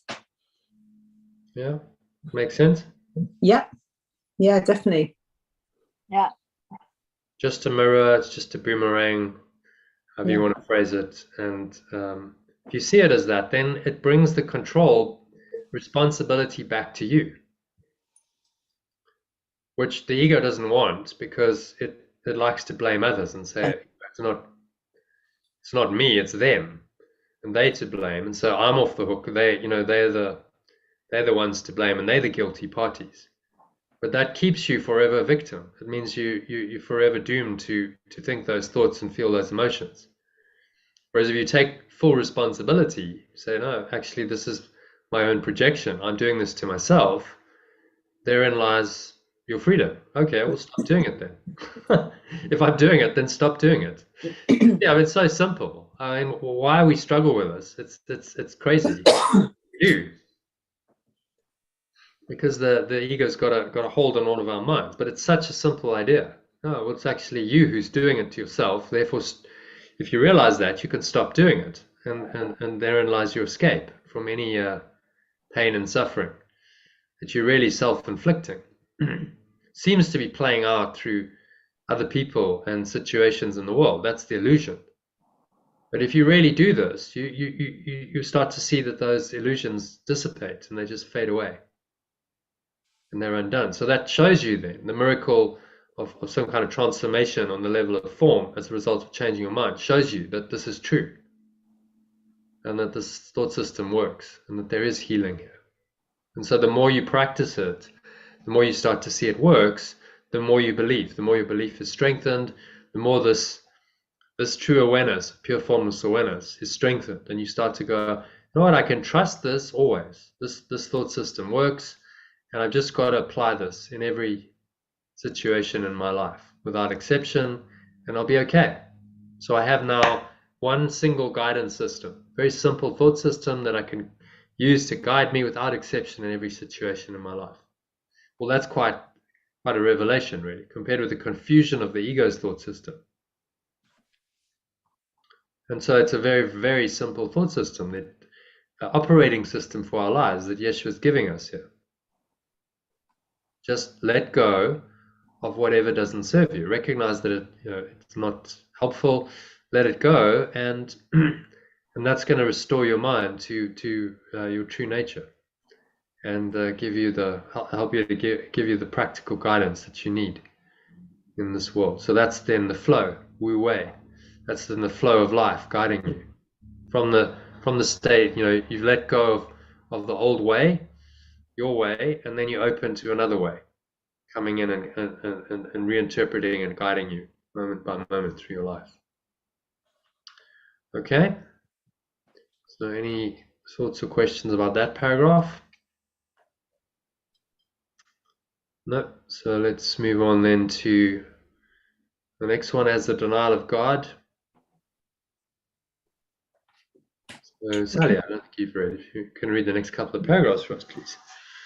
As the denial of God or infinite eternal love, and therefore of your true self, your little self-concept or ego, will always feel unworthy of its existence and constantly under threat, harsh external world.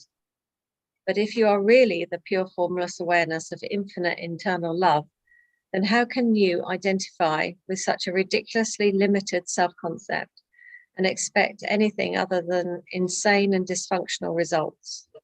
If the results of your belief in this false self projected out of your mind, if the results of your belief in this false self projected out of your mind seem insane, it's because the egoic self that causes them is insane. So we look on the world as insane, but it's because the thought system that gave birth to it is insane. That's why the world is chaotic and confusing, and but most people don't want to see that. They say, well, the world is insane, but I'm not insane. But actually, I must be. If this is the kind of world I'm experiencing consistently, then there must be an insane thought system that's behind this. So just seeing it for what it is, very clearly, is this path. It's not an easy path, because you really have to face it and go, ooh, that's really not very nice. No, it's not nice. But you have to see that clearly to be willing to let it go. Because if you continue thinking that it's okay and it's nice, then you'll continue in that old pattern, in that old thought system, and there's no hope there. Okay, so any thoughts, comments, questions on that? No. All right, then one more paragraph and we'll go into the lesson. So I think it's Maria again. Unless you're willing to look at this false self-concept. Oh, yes.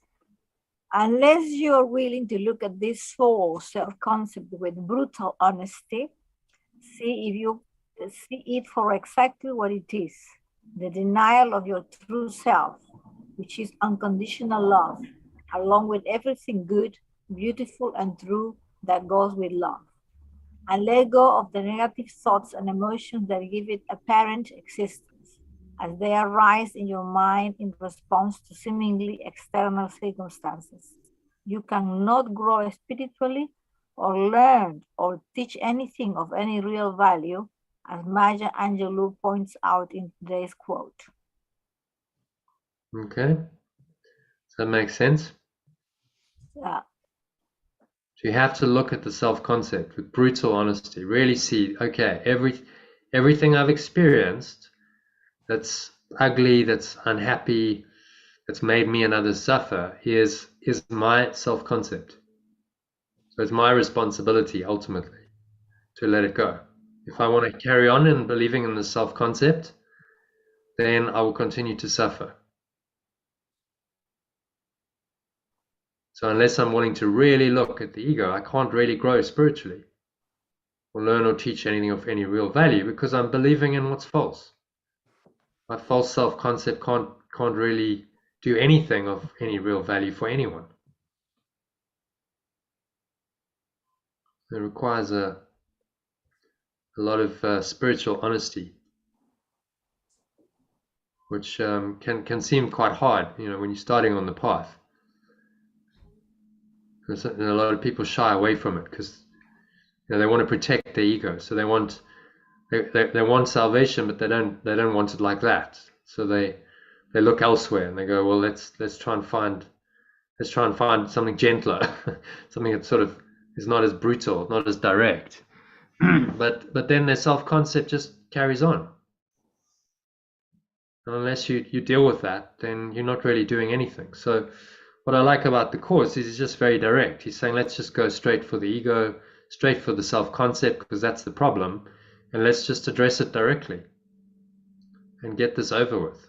You don't have to suffer for years and years and sort of beat around the bush. Let's just go dive straight in there and really look at it, expose it, and let it go. And that's what his whole process is about. So very simple, very direct, not messing around, no beating around the bush. And that's why, I study and teach this, because I believe it's the quickest way. If you really want to be done with the ego and you really want to escape from time and space, then I don't know a path that's more direct than this. So you've been seeking and seeking, and then life brings you here today, and maybe this is the answer. Then you actually let go of the seeking and said, okay, well, you show me, and then the Spirit will show you and show you the way to do this. And it's all in the Course, but then it's just about, well, how do you apply this Course? Because there's people who've studied it for many years and not really gone to the depth of understanding that's going to really free them. So that's what this program is designed to do. It's just facilitate a process for you where you can go much deeper into this teaching and really use it to help you to completely free your mind. Total freedom, enlightenment is the goal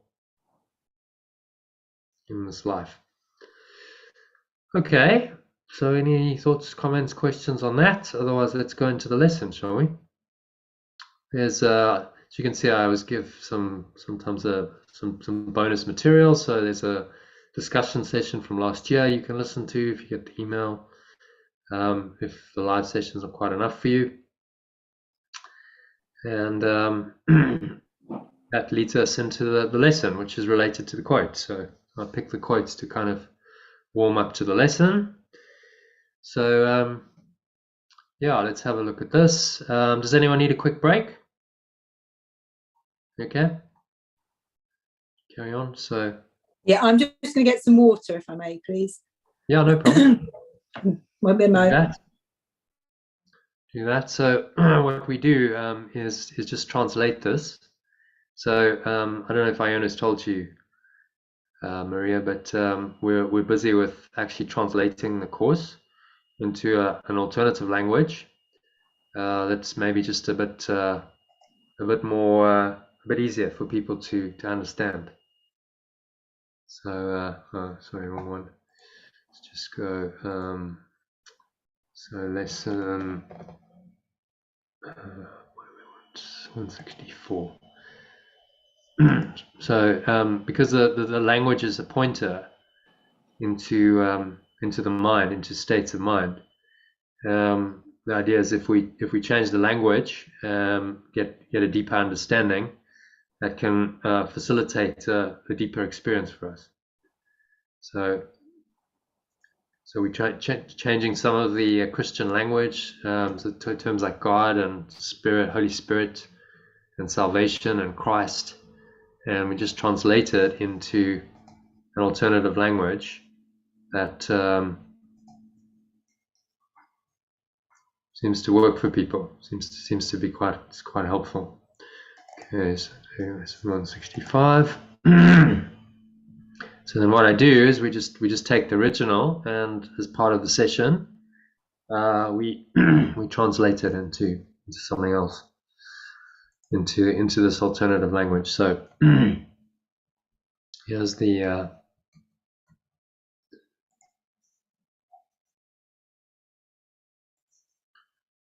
lesson. It's not too bad. It's 8 paragraphs. So we'll just take turns reading and discussing it. And we'll read the original, and then we'll go into a translation of it. So everyone will have a turn to read one paragraph, and then we'll translate it, and then I'll ask you thoughts about it, and everyone learns from that process. That's kind of how it works. So yeah. Okay, so I'll just copy this across.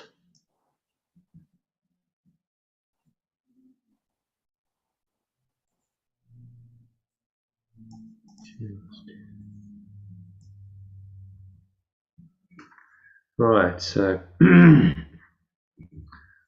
let not my mind deny the thought of God. Is this the key idea?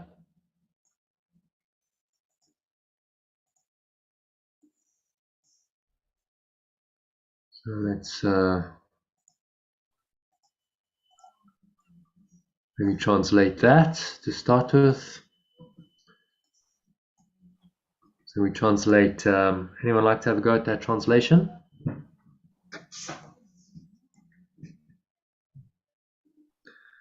Let not my mind deny the thought of God. I would say, let not my mind deny the existence of love or the thought of love. I change the word of God to love. Yeah. Yeah. Limitless love or something. Yeah. So we call it perfect love. Yeah. Maybe change mind to awareness. Yeah, let's see how that goes. Let my mind, I've just changed the not there from let not to let my mind not deny thought of perfect love. Or be aware of perfect love. Let my mind be aware of. Or... Yeah. So I mean, one can put it in a positive sense. So let my mind accept the thought of perfect love, but kind of then changing the sense of it. So I think the reason why he's saying let me not deny it is because that's what we do. He's trying to highlight that there's a denial going on. So I think let's leave it in the negative. Let my awareness not deny. Yeah, I think mind works better there. What do you think? Sort of reads better, doesn't it? Yeah. We Sometimes normally awareness works, but Yeah, because it's the mind, isn't it? That Yeah, it's the ego that's denying. yeah. thought. And it's just your mind that's denying it. So there's a belief in your mind that is denying this thought of perfect love. And it's really saying that perfect love doesn't exist anymore. This is the ego's denial. So it doesn't actually believe that it exists anymore. So this is part of the correction, saying, well, let me not deny it. Let me believe the thought of perfect love. So that's an abstract thought, but it starts with that abstract thought of just saying, okay, yes, I accept that there is actually that idea. Perfect love still exists. And it's kind of self-evident that it must exist because it's just an idea. In the end, it's an idea. So of course it still exists. The ego can deny the idea, but that doesn't mean the idea doesn't exist. It's still there. It's just been denied by the ego. You see that? So in the end, God is an idea. Yeshua says that at some point in the Course. Says God is an idea. It's the idea of perfect love, the idea of perfect oneness. And that idea is your source. That idea is the idea without which you would have no existence. That idea is actually everything. But in our crazy world, upside down world, we seem to have denied that idea.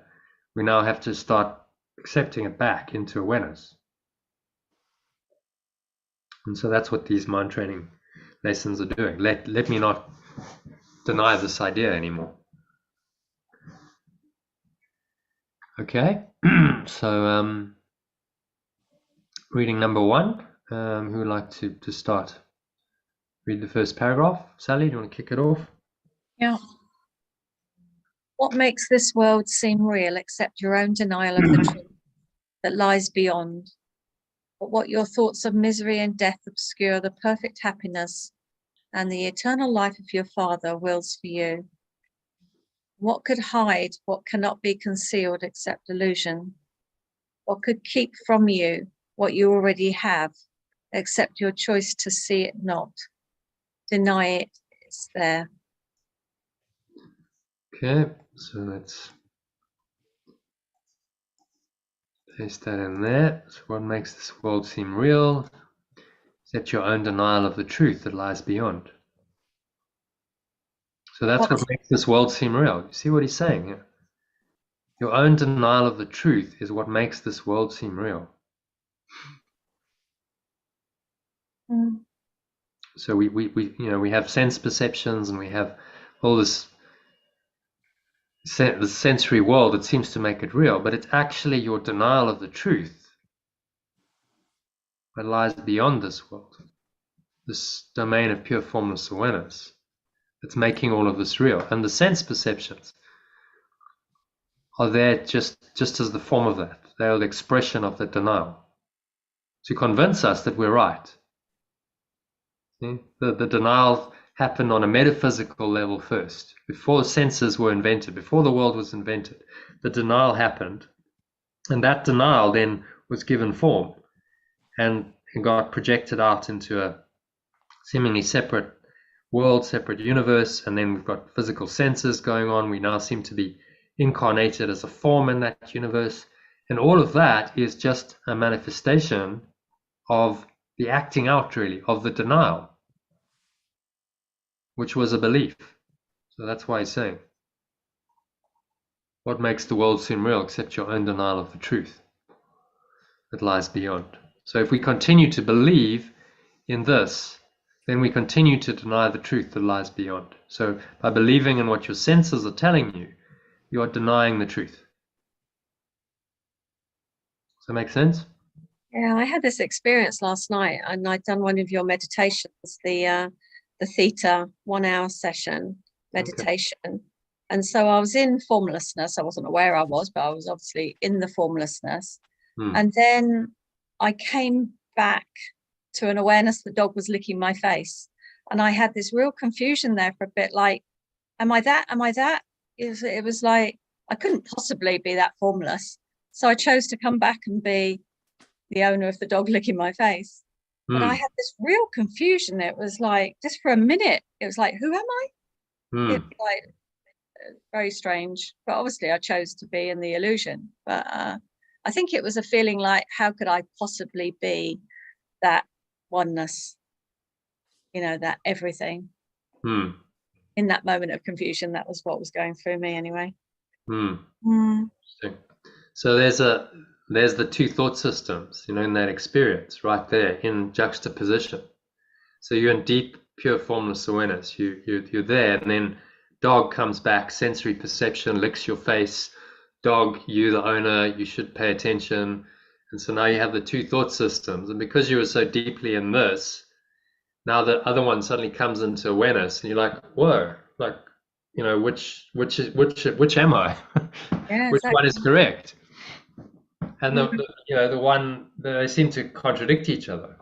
Pure formless awareness. There's no dogs licking you. It just is whole and complete and perfect. Nothing ever goes wrong there. And then suddenly, dog licking, bringing you back into sensory perception, into this world. Oh, yes, you have a dog. Remember, there's another body you have to take care of. Maybe the dog wants some food. And all this kind of stuff starts coming in. And because you were so rooted in this awareness, it's like, oh, a bit of a phase shift, and it's quite shocking Yeah, to be brought back.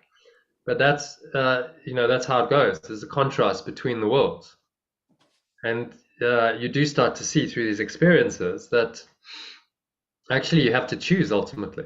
There's no dogs licking you in heaven. I can promise you. There's none of that. There's no sensory perception. There's no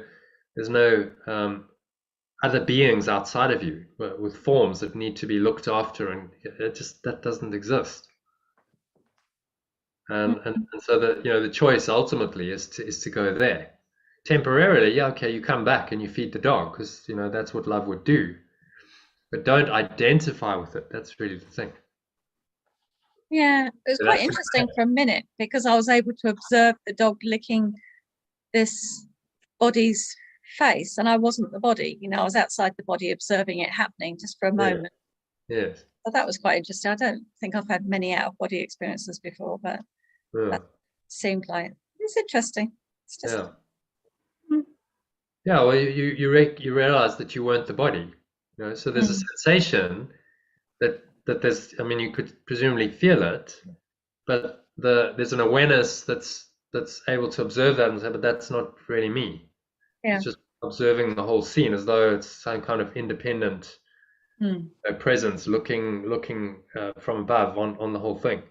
Yeah. And that's the Holy Spirit, or the pure formless awareness. That's not identified with you as a person with the body, but knows that ultimately the sense perceptions are unreal. If you're not a body, then how can sensory perception be real? It's all the setup of the mind. So yeah, I've been doing this for a while. This is what starts to happen. It's like, the veils start lifting. You start going outside of the normal experiences, and they can seem a bit weird because you're going into the unknown. It's like, oh, that hasn't really happened before. So you're going into the unknown domain, but there's nothing really to be scared of because it's where you want to go. It's beautiful. Yeah. Part of the waking up process. Okay, so let's do a little translation of this. What makes this world seem real except your own denial of the truth that lies beyond? Don't think that needs any translation. What but your thoughts of misery and death obscure the perfect happiness and eternal life your Father wills for you? So Father is source. So Maria, we just changed some of this more traditional Christian language, like Father to source, because that's what it's referring to. It's the source of your mind, of what your source wills for you. What but your thoughts of misery and death obscure the perfect happiness and eternal life your source wills for you? So only your thoughts of misery and death obscure the truth of this eternal life that your source wills for you. That it still wills for you, irrespective of your denial. Okay, and then number 3. And what could hide, what cannot be concealed except illusion? What could keep from you that you already have except your choice to see it not, denying it is there?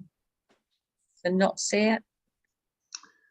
Yeah, except your choice to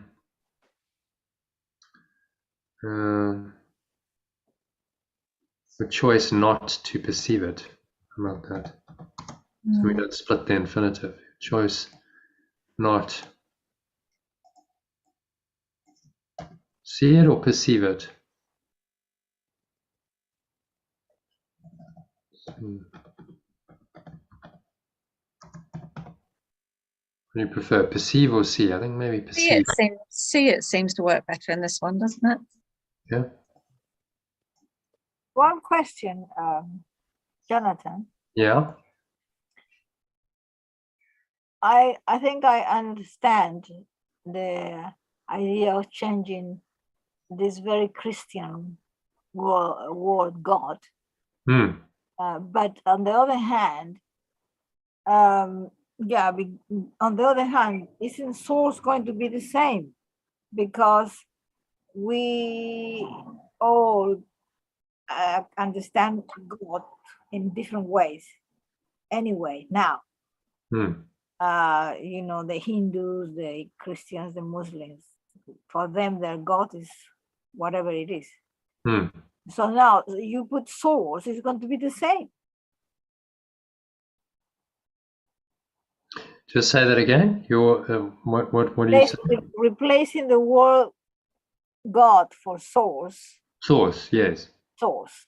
Isn't it going to be the same? Because at the moment, the concept of God is equally different for different religions and persons.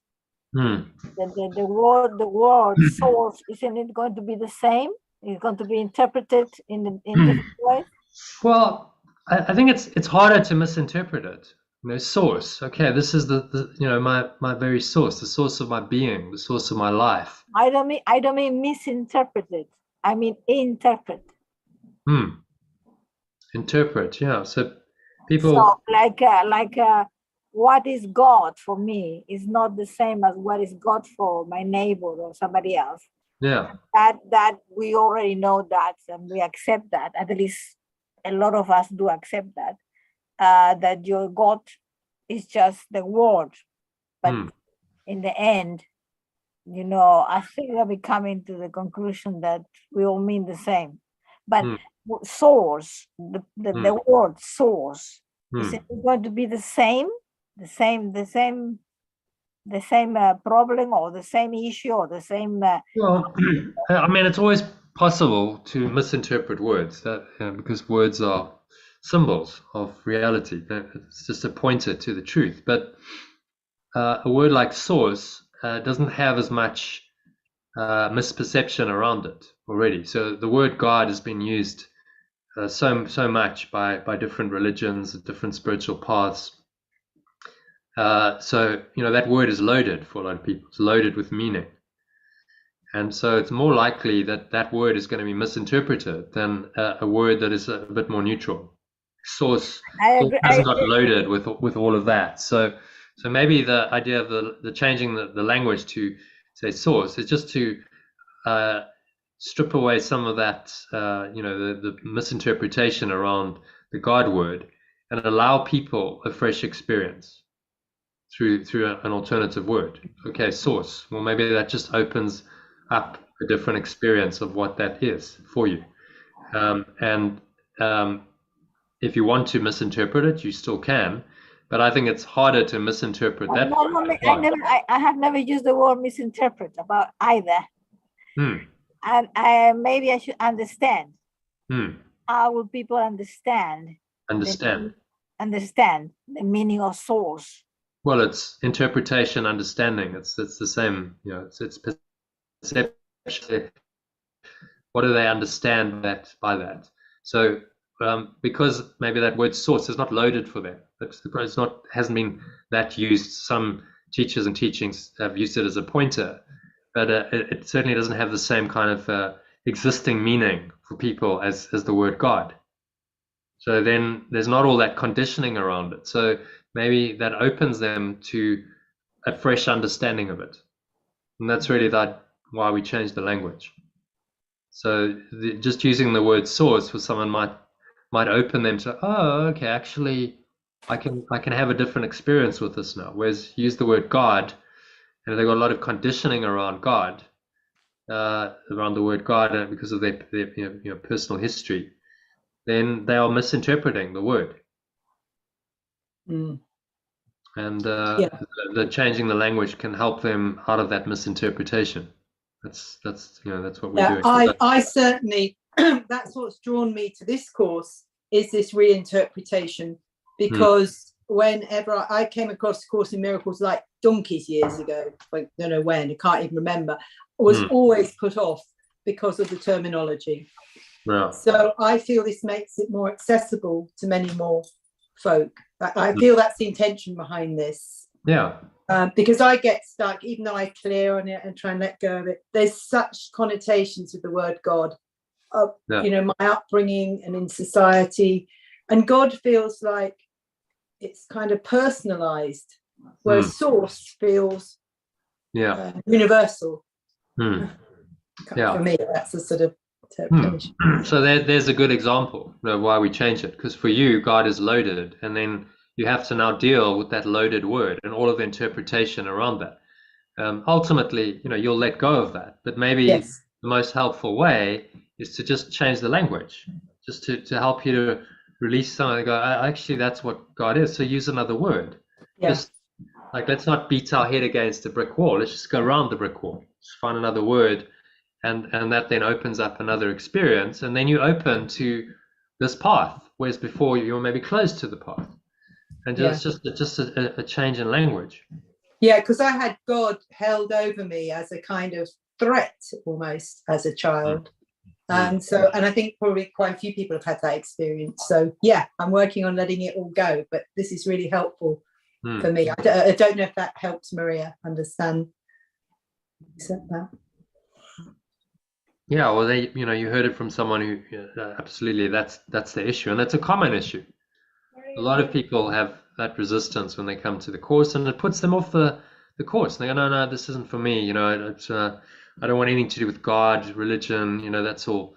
And again, that's a misinterpretation of what this course really is, because it's not a traditional religious course at all. In fact, he's saying the opposite of what traditional Christianity is saying, but he's using the same language. So then, if you've been brought up with that language, it can be very disconcerting.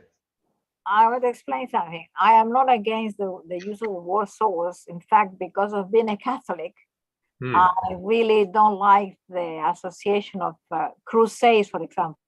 The crusades in the name of God. They always fought, and they thought they were going to win because they had God on their side.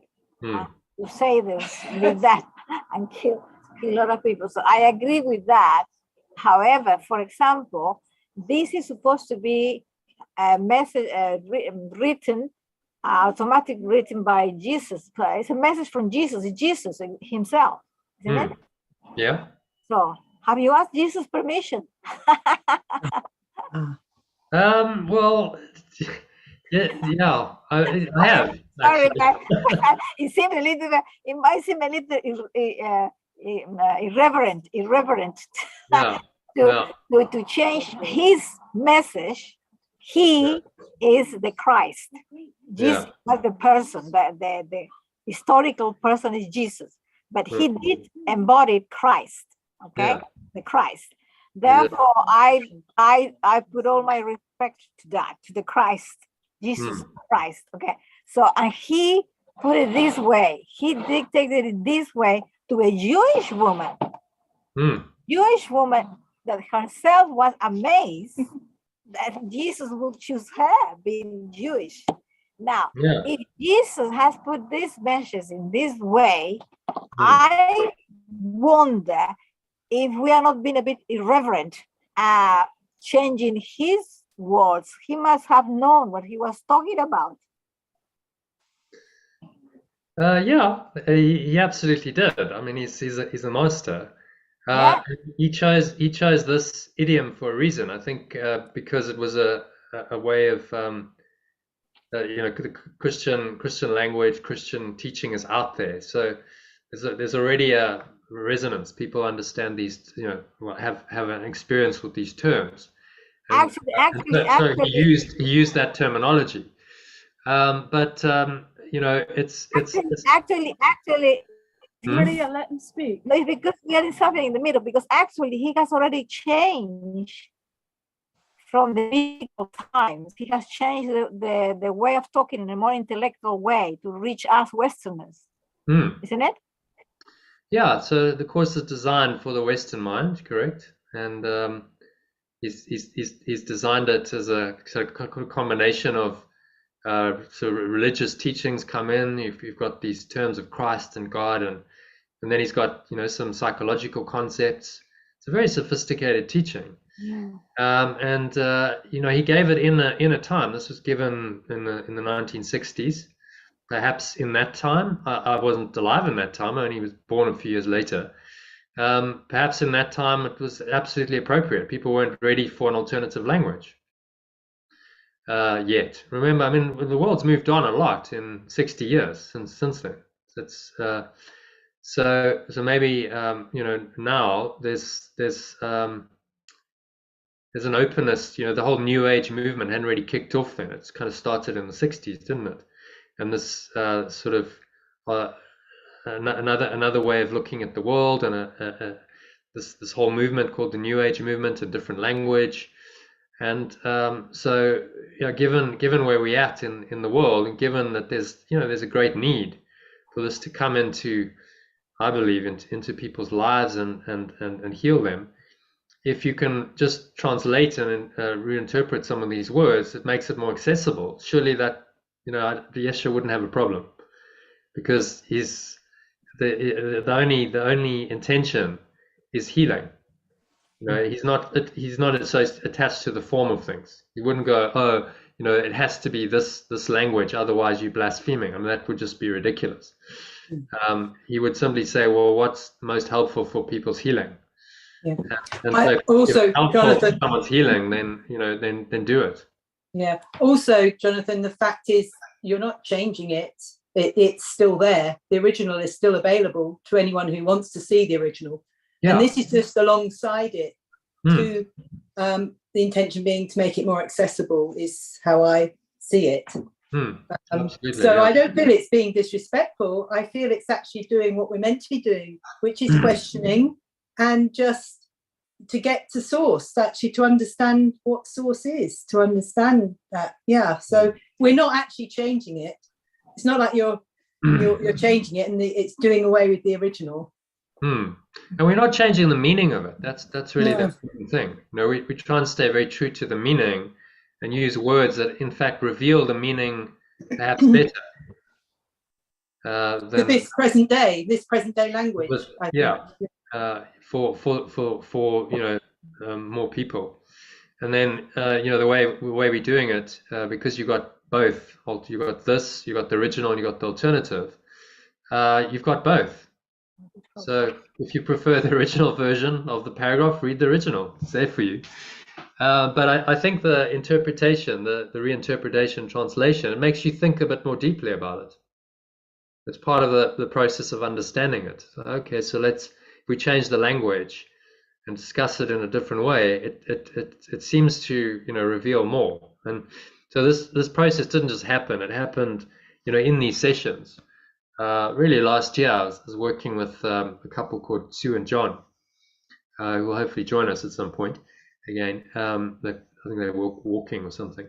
But in explaining it, when I said, okay, we'll change the language and instead of Christ use this language, they were like, oh, okay, well that kind of explains it better. I have a better understanding. And so I was like, okay, well this seems to make sense then, to actually translate. And for a while we didn't formalize it. We just did the translation. And then I'm like, well, why wouldn't we, while we're doing these sessions, actually write it down, so then it's there for future, so we can use it the next time we do that lesson or that section of the text. and it's available for other people to potentially benefit from and increase their understanding. And so, you know, it's evolved earlier this year. I said, okay, well, let's actually write it down. So we've got a record, and then in a year's time, we'll have this, and you can use it as a tool. And if you prefer the original, then the original's here. You know, some people might prefer the original, but it seems like, from my experience, most people do get some value from the alternative. I want to say that I don't disagree. I'm not saying that I disagree at all, because actually I do have a connection to the source. Actually, as source. Okay. Yeah. As long as the content is not changed, it's okay. It only occurred when you were doing it, occurred to me, wait a minute, if he dictated it in the way he did, oh my God, I mean, shouldn't we ask him permission? It was just an idea to me. But as the content is not changed, it's quite right. No, the Bible has been changed many times, I'm sure. Yeah, it's the meaning. The key thing is don't change the meaning. Yeah. Okay, Sally, you've got to go. All right, so let's carry on, shall we? Where are we? Jonathan, I'm so sorry. I have to go also, because I'm due to go out at 3:30. So I do apologise. We haven't got through it. But I'll see you another day. Yeah. Lovely. Thank you ever so much. Thanks for joining. Thank you. Bye, Maria. So should we do number 2? It's just that I've heard that discussion very much about the changing the text, so I've got other things to do. Donna, Lucy's here. Hi. Oh, hi, Lucy. You want to sit here? No, you stay. It's fine. I'm right here. Yeah. Welcome. Thank you. So you're happy to continue with the lesson? Mm-hmm. All right. So so summary of number 1. Anyone want to give a summary of first paragraph? Let's ask people to do summarize. Maria, any ideas on that? Summarize the first paragraph. Which one? What makes this world seem real? That paragraph. Shall I read it? You can again if you want to, yeah. And then just. Sorry, I have to go closer. What makes this world seem real except your own denial of the truth that lies beyond? What but your thoughts of misery and death obscure the perfect happiness and the eternal life your source wills for you? Okay, the source wills for you. What could hide what cannot be concealed except illusion? What could from you what you already have accept your choice? Sure. What could keep from you what you already have except your choice not to see it? Denying it is there. So what's he saying there in summary? What is he saying there? Let's give a little summary of the paragraph in your own words. Well, denial is a big problem, isn't it? Yeah, we have to work on seeing things through. Sorry, for me, is seeing things through the perception of the Holy Spirit. And then all these thoughts of misery and death are, from this wrong-minded kind of thought system that I have to change. I have to choose not to listen to. And the illusion will disappear. See that? Yeah. I don't know. Yeah. So what we've chosen is to deny the truth, and that's our whole problem. Exactly. Yes. What could keep from you what you already have, except your choice not to see it, denying it is there? Yeah. only our own choice not to see what's already there. Doesn't that tie with the very first paragraph of the course? When you open the course, it says nothing real can be Threatened. how is it? Nothing real can be threatened, nothing unreal exists. Yes. Yeah, it all does come back to that very simple principle. Yeah. So we've just believed in the unreal, and that's denied the reality of who and what we really are from our minds. And we simply have to correct that. What could keep from you what you already have, except your choice not to see it, denying it is there? Just a false choice. Okay, so let's move on to the second paragraph. So Iona, Yep, I'll read. you read that, number 2. The thought of pure formless awareness extended you. It left you not, nor have you ever been apart from it an instant. So let's just translate as we go. Sort of. Actually, I shall call it perfect love, because that was what we've called it in the headline idea, perfect love. So we translate God as pure formless awareness of perfect love, or just perfect love. Maria's benefit. In fact, maybe read the original. Read the original. Let's translate. The thought of God created you. It left you not, nor have you ever been apart from it an instant. It belongs to you. By it you live. It is your source of life, holding you one with it, and everything is one with you because it left you not. The thought of God protects you, cares for you, makes soft your resting place and smooth your way, lighting your mind with happiness and love.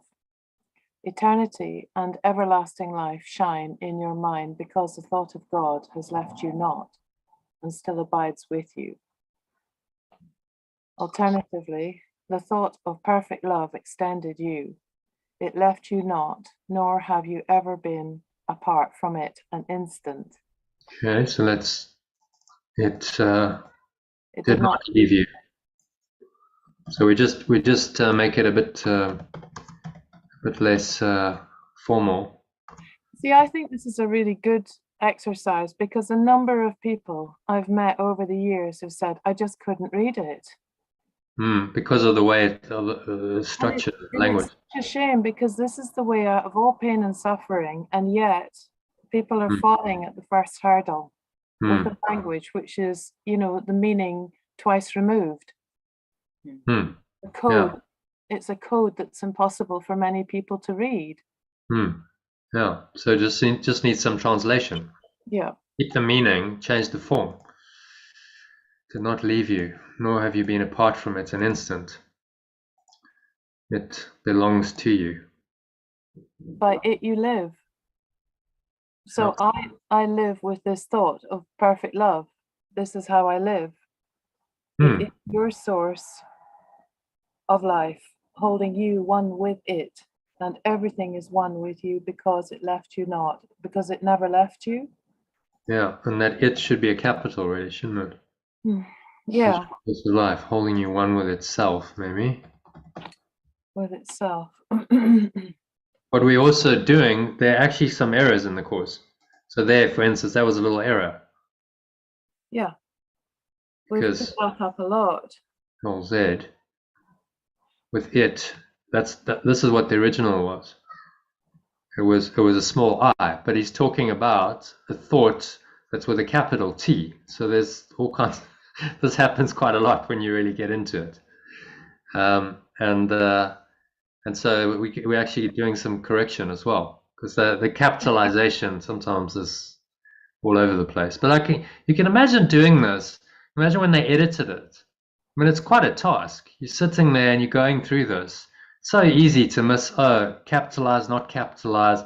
It's so easy to miss it. Ken Wapnick and Helen Schuckman did this. So easy to miss a capital. So we're just giving it another kind of look, really, and saying actually there's there's some inconsistencies that can just be ironed out in the way it's. Says I can't understand it, or I can understand it, but I don't believe it. Yeah. Okay, so is your source of life holding you one with itself, and everything is one with you because it left you not, because it did not leave you. So now for me, that it did not leave you is just is so simple and direct. It left you not, this, it's almost like an old style use of English, isn't it? This is the way they used to speak centuries ago. It left you not.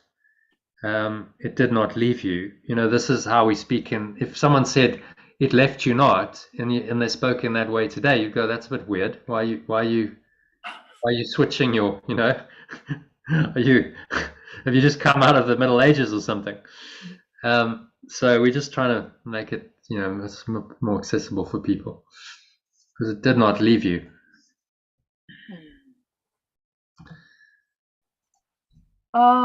It did not leave you. The thought of perfect love protects you, cares for you, makes soft your resting place, makes your resting place soft, and smooths your way. Nice. Lighting your mind with happiness and love. Eternity and everlasting life shine in your mind because the thought of perfect love has not left you and still abides with you. And abides with you still. And abides with you still.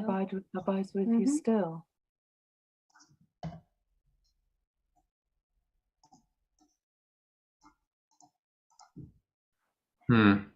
Abides with you still, or still abides with you? Abides with you still, or still abides with you. I think maybe I prefer the original in that sense. What do you think? Yes. Still abides with you. Yeah.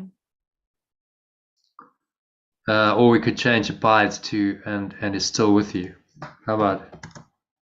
I'm still with you. Yeah. I quite like that. And is still with you. Mm. Because that's very direct, isn't it? Mm. Okay, so I want to read it from the top. Let's make sure it all makes sense. The thought of perfect love extended you. It did not leave you, nor have you ever been apart from it an instant. It belongs to you, and by it you live. It is your source of life, holding you one with itself, and everything is with you because it did not leave you. The thought of perfect love protects you, cares for you, makes your resting place soft, and smooths your way, lighting your mind with happiness and love. Eternity and everlasting life shine in your mind because the thought of perfect love has not left you and is still with you. So he's saying it's never outside of you. It has never been outside of you. This is your source, holding you, protecting you, caring for you. Yes, and you are eternal. Yeah. It's still with you. Very, very comforting. Yeah. Lord, we need to change lighting your mind. Are you happy with that? I think I'm okay with that. I'm okay with that. We normally translate it, but it's quite a nice phrase. What he said, how he's phrased it: lighting your mind with happiness and love. We could say bringing happiness and love into your mind, but that's isn't as poetic. But we've used light. We've used light a lot. So for me, it's comfortable like that. Okay. Okay. So happy with number 2, Maria? Any questions? No. Okay. No. So number 3. Do you want to read? Ask Lucy to read.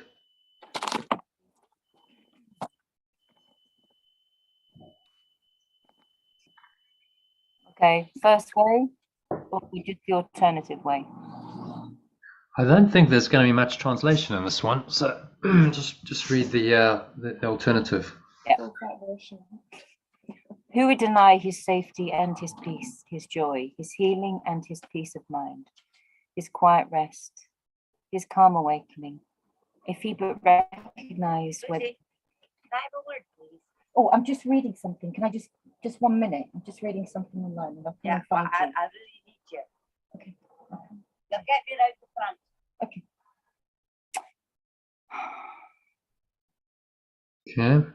Okay. And his peace of mind. Who would deny his safety and his peace, his joy, his healing, and his peace of mind, his quiet rest, his calm awakening, if he but recognize where they abide? Would he not instantly prepare to go where they are found, abandoning all else as worthless in comparison with them? And having found them, would he not make sure they stay with him and he remain with them?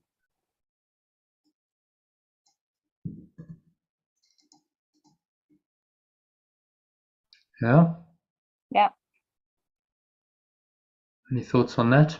Well, yeah, I mean, given a choice, why would you not go and find your safety and your peace and your joy and your healing and your peace of mind and your quiet rest? Why would you plump for anything less? Hmm. So, yeah, basically, just be prepared to find them, to go towards them. Hmm. And he uses the word abandoning all else is worthless in comparison with them. Hmm. And once you found them, make sure you hold on to them, make sure you honor them and nourish them and let them nourish you and remain with them always.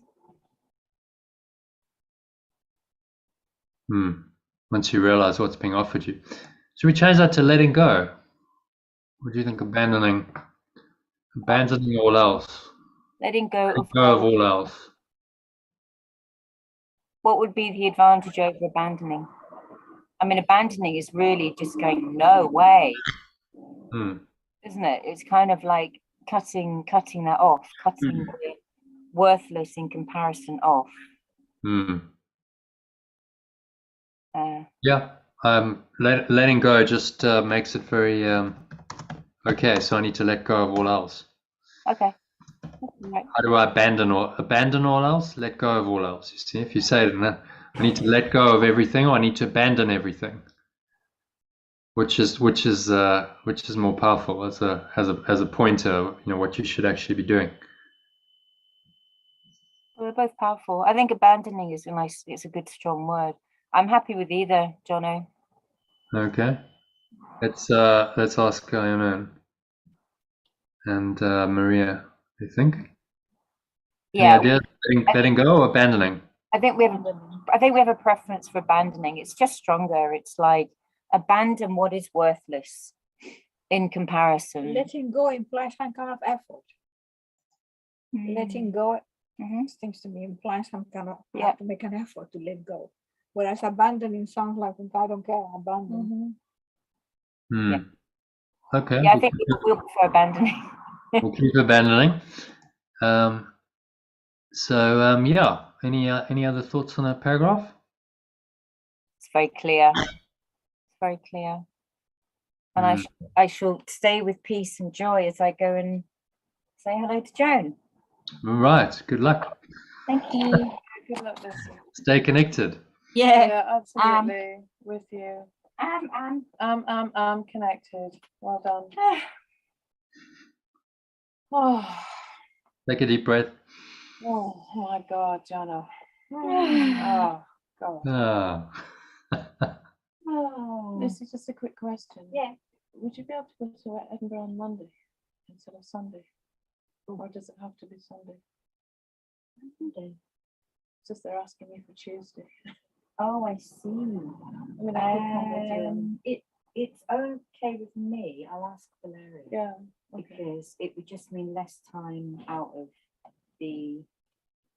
It would mean just a little bit longer time in the Edinburgh bubble rather than in the Filton bubble. Yeah. We were thinking. Should we just see what's comfortable? Yeah. Okay. Yeah. And I'll say to them, I'll come in this Tuesday. Yeah. I've got it. Yeah. Got it? Yeah, I got it. Oh, well done. Oh, that's brilliant. Oh, Okay. Lovely. All right. Good luck with that. Hopefully you're coming back, or you're not Yep. sure. See you in a minute. Yeah, I'll see you in a Okay. minute. Okay, Yeah. brilliant. That's an anti-Brody wire there. You have to go out the other I know. door. Yeah. Okay. All right. So where are we? Who denies safety? Number 4. Deny not heaven. I think it's Maria again. Can you read number 4 for us, please? Okay. Deny not heaven. It is yours today, but for the asking.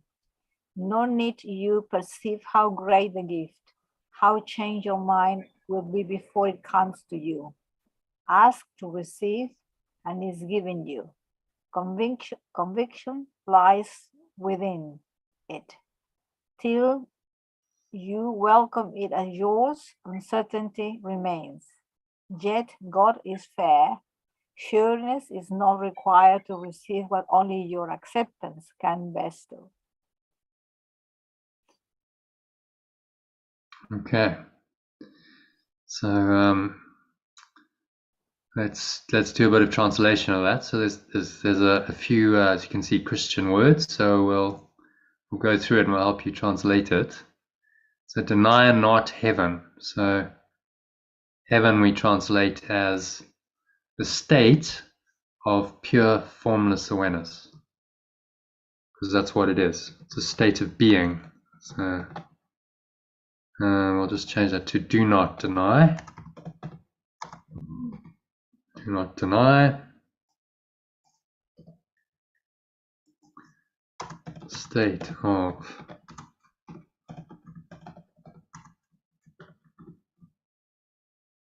pure Can you formless say awareness. deny peace? Hmm? The peace of the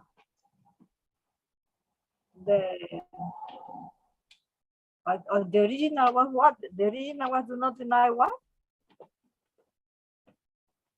What are you asking, Maria? The original was do not deny The original was deny not heaven. and deny not heaven. Yeah. And can it be said deny not peace, the peace of the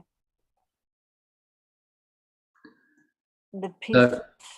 So heaven is the state of pure formless awareness. So when you are totally without any form in your awareness, there's just awareness. We talked about it before. And really that state is what heaven is. It's a state of mind. So The design is actually the describing the heaven. Yeah, I got it. so we just try and Yeah, actually, explain the heaven as a state of mind. yeah. Do not deny the state of pure formless awareness. Okay, it is yours today, but for the asking. It's yours today.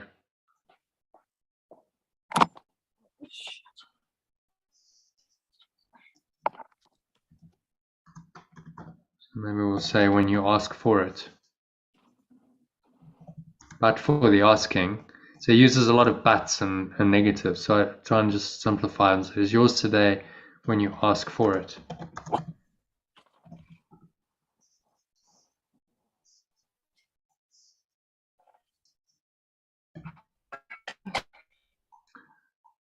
Nor need you perceive how great the gift, how changed your mind will be before it comes to you.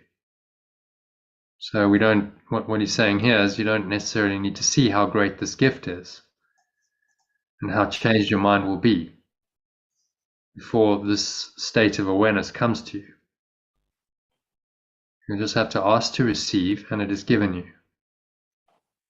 Conviction lies within it. So this experience is talking about the experience of pure formless awareness will bring you the conviction. So the more you experience it, the more conviction you start to have in this other world.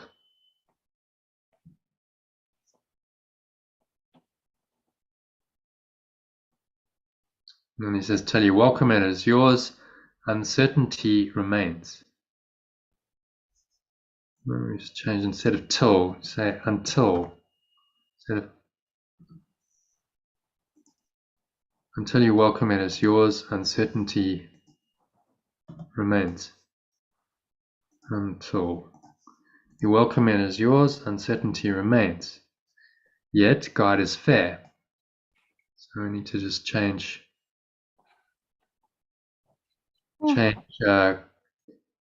God is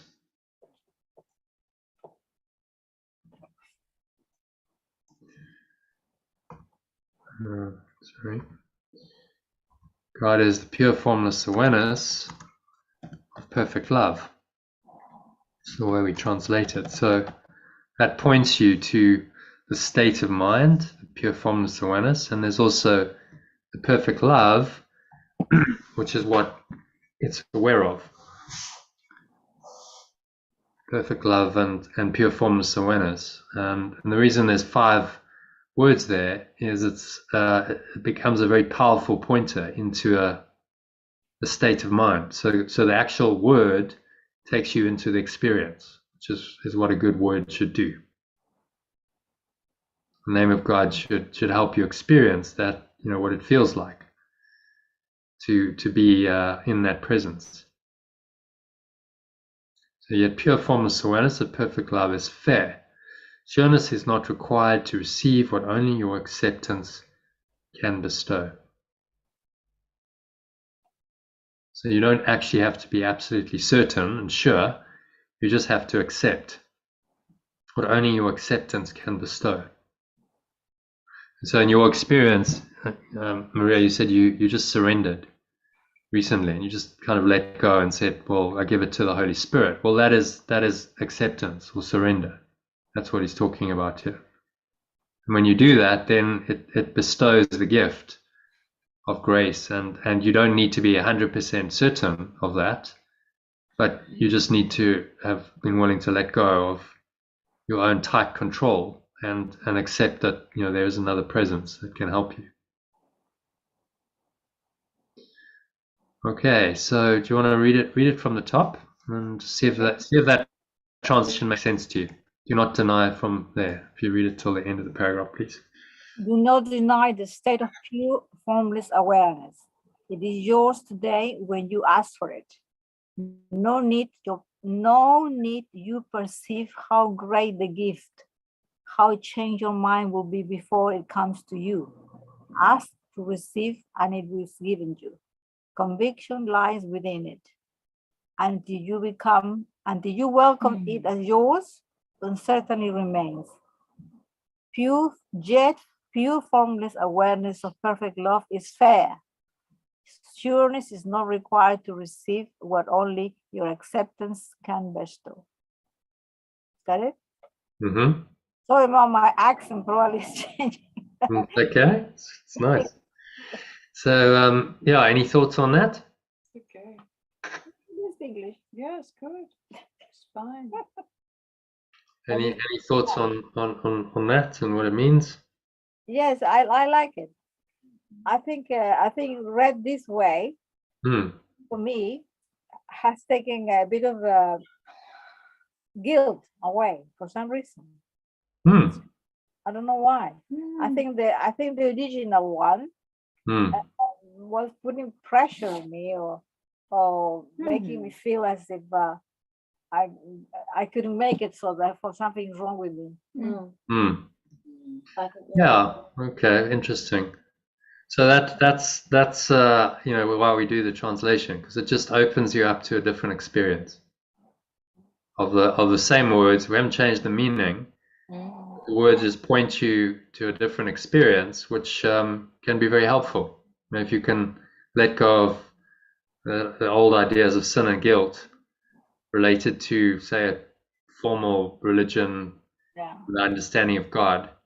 God is fair. That's quite yet God is fair. I mean, we've heard this in, you probably heard this in religious context. This is some kind of idea of a righteous God judging or something. The pure formless awareness of perfect love is fair just changes that. Yes. Actually saying it's completely fair, and there's no judgment in it. It's just an awareness of perfect love. So it's just open and it's accessible to you always, and you don't even need to be sure of it to experience its benefits. You just need to open your mind to it and say, okay, I don't really understand this. Maybe I don't fully get it, but I'm open. I'm willing to be shown. And so there's the grace of God there.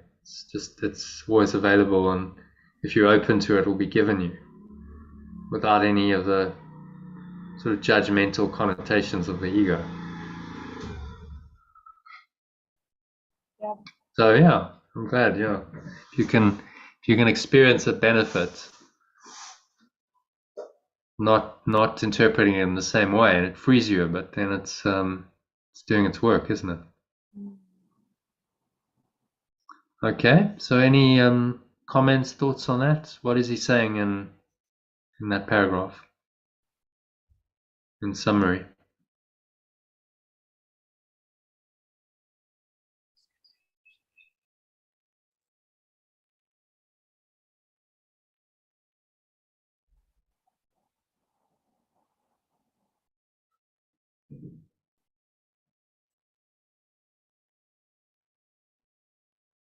Maria, any thoughts on what he's saying there? Yeah, I already said that it has lifted a lot of heaviness for me. So And, that was your experience, understanding wise. Just anything come to you with those words? What's he saying there in terms of meaning, the understanding, your understanding of it?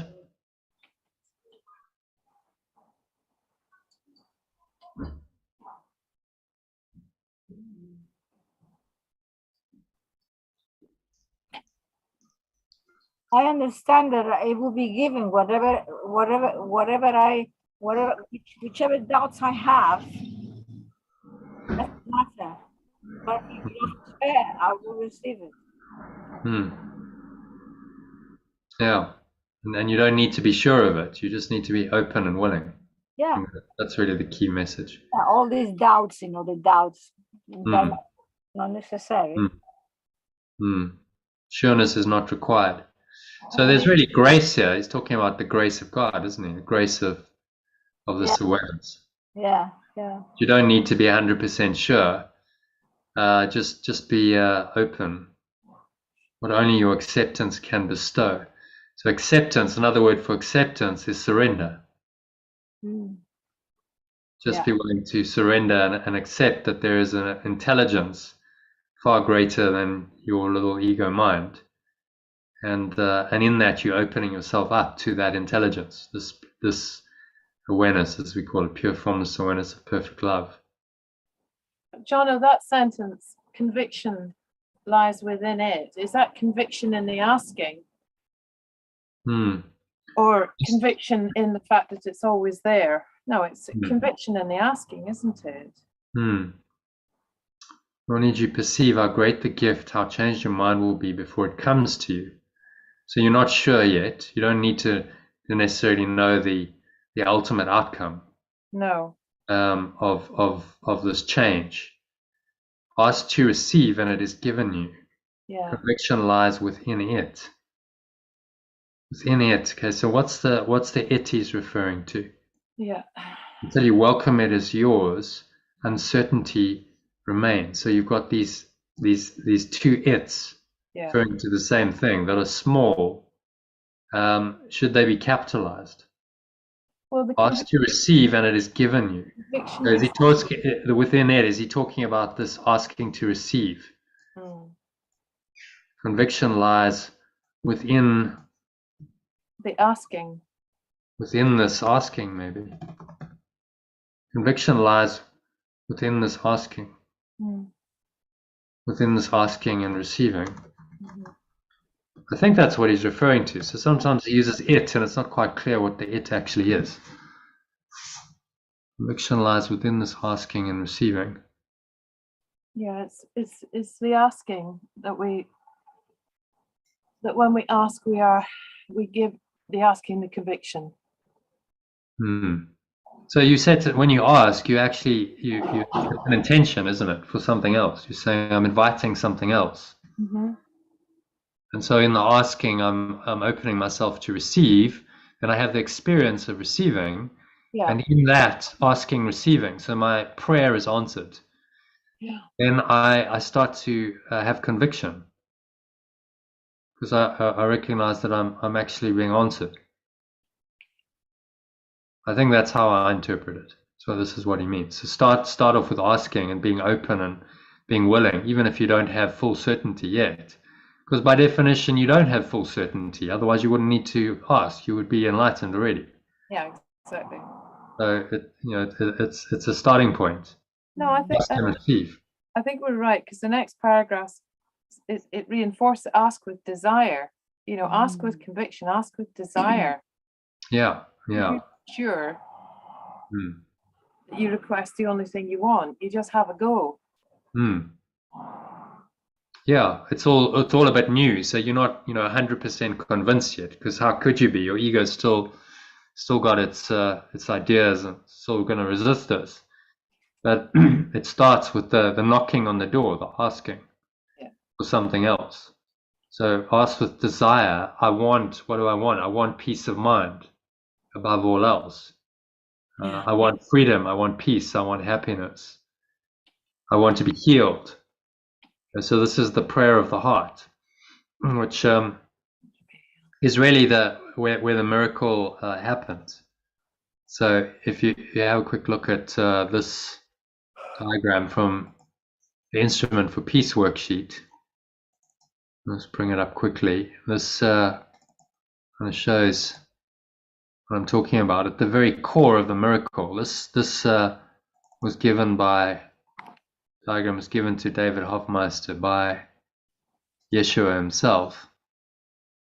And at the very core of it here, if you see that, is the desire or prayer of the heart. So what do you really want? Is what it comes down to. Do you want to be a separate self and continue in that belief system with the beliefs and the thoughts and the emotions and the perceptions that result from that desire? Or do you pray, desire, another word for prayer, do you desire to be oneself, to be healed? Do you desire only peace of mind? And so the miracle happens when you change your mind from I desire to be a separate self to I desire peace above all else. That's where the miracle happens. You see, it's a fundamental change of mind. So that's why saying ask with desire. Say, I want only peace in the situation. Therefore, if I don't have peace, I'm willing to see it differently. I'm willing to change my mind. So my prayer then changes my intention, and that fundamental desire or intention changes the beliefs and the thoughts and the emotions and the perceptions. So that's how the miracle works. And then it cascades all the way back up to your perception of any particular situation. It's then changed because you changed what you wanted to see, changed what you wanted to experience in the situation. I desire peace above all else, rather than to be right in my ego. Because I think that. So ask with desire. Iona, you were busy reading that. Do you want to carry on reading number 5? All right. These feelings prove. That's the belief. Ask with desire. You need not be sure that you request the only thing you want. But when you have received, you will be sure you have the treasure you have always sought. What would you then exchange for it? What would induce you now to let it fade away from your ecstatic vision? For this sight proves that you have exchanged your blindness for the seeing eyes of Christ. Your mind has come to lay aside denial and accept the thought of God as your inheritance.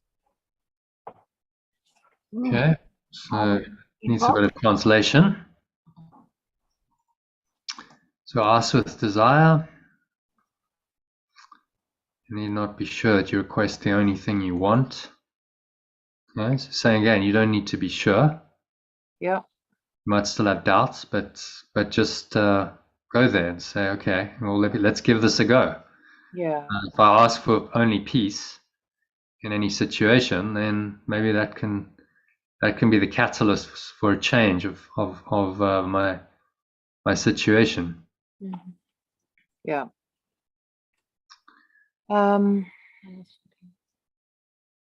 When you have received, You will be sure you have the treasure you have always sought. You have always sought. What would you then exchange for it? What would you? It's like, why would you not? What would, you know? Why would you let that go? What would induce you now to let it fade away from your ecstatic vision? I quite like ecstatic vision. It's a bit sort of Tantra. leader on the swan, isn't it? For this sight proves that you have exchanged your blindness for the seeing eyes, for the seeing eyes, for the seeing eyes of the remembrance of oneness. No, Christ is. What's the Christ? The oneness. Yeah, so it's your true self. True self. Seeing eyes of your true self. So it's the identity in this world, the highest self-concept you can have of being oneself, your true self, rather than a whole separated self. And embedded in that is oneness. So the Holy Spirit's perception is the way that the Christ, this true self, will perceive the world. Okay. Through the lens of oneness. Your mind has come to lay aside denial and accept the thought of perfect love as your inheritance.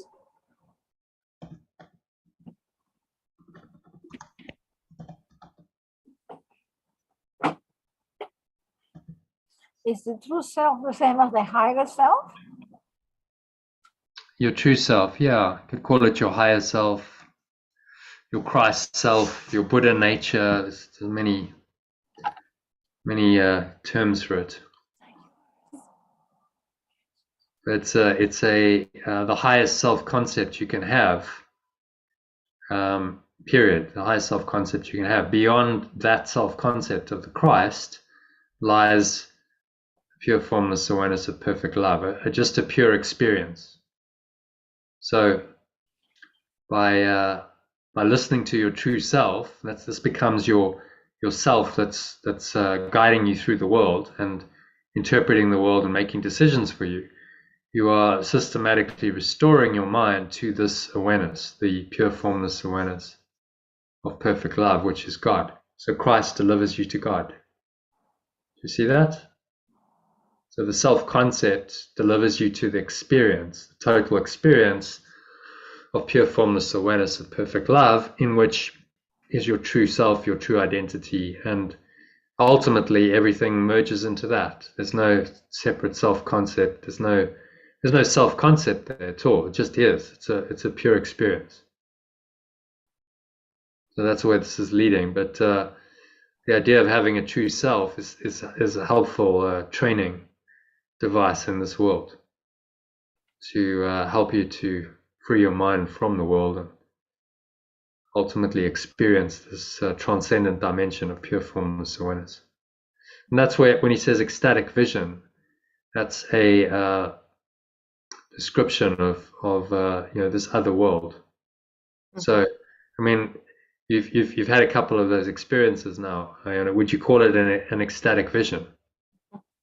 Is that sort of? Would you say that's an accurate description? Yeah. Words can't really, do it justice. But how else do you explain it? It's something beyond this world, and ecstatic implies beyond the normal experience. It's not just happy or peaceful or joyful. It's something completely extraordinary. So he's saying here again, ask with heart's desire. Even if you're not completely sure, you request the thing that you want, actually, because our default thinking in this world, we don't know what we want, but actually asking, requesting, we will receive the only thing that we actually want, really deeply. And then when you've received it, you'll know what you're talking about. You'll have got the treasure. And then why would you ever let it go? Mm. And then we realize that this is our true self. Yeah. Mm. And our inheritance, our natural inheritance. Mm. Yeah, why would you want anything else once you've had the experience? Yeah. So it's saying have some faith, just ask, desire, ask for guidance, ask for help. You'll be given an experience that gives you more conviction. And then out of that experience, your faith is strengthened and you'll go, well, why would I want anything else? Yeah. And this is how the process works. You know, we don't have full faith to start with, but he's asking us for the little willingness to trust and say, okay, I don't know the way. I'm open. So, but what I do want is peace. I want peace above all else. I'm willing to open myself to that. I don't know exactly how that's going to look. Then we have an experience that answers us, that answers our invitation. And that experience brings the conviction, greater conviction that, yes, actually, this is what you want. And this is actually opening your mind to this transcendent reality, ecstatic vision he talks about, that is what you really want. And so your faith is strengthened through this whole process. And if you keep doing that, then your conviction gets stronger and stronger. So there's a kind of a process to this that he's giving us a lot of, that actually it's quite easy. Just ask. Ask with desire. That's the start. Yeah. Jono, just in terms of time, I've got something at 5 and I need to give Maria a lift along back to the park in time. So Okay. maybe I've got another 35 minutes. All right, let's crack on then. Oh, yeah, I've got 4:45 with Maria.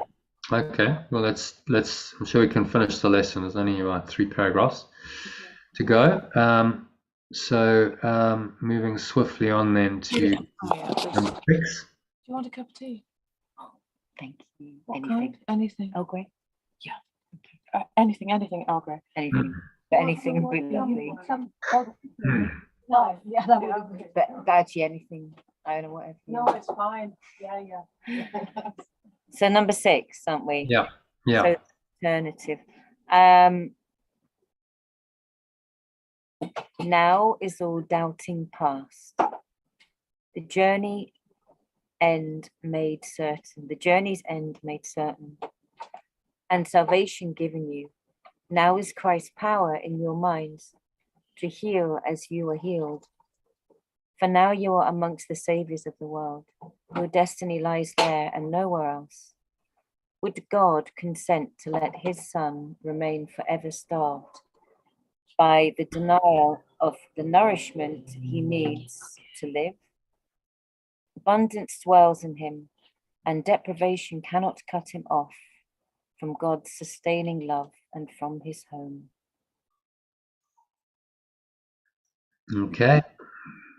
So let's translate that. Do we translate salvation? I can't. Oh yeah, salvation is awakening. Yeah. You're getting back into it. I'm getting back into it. And Christ, your true self, I believe. Yeah. So start from now is all doubting past. Now is all doubting past. The journey's end certain, and awakening given you. Now your true self's power is in your mind to heal as you were healed. To heal as you were healed. For now you are amongst the saviors of the world. Is there a translation for saviors? Yeah. What do you think? Should translate it as?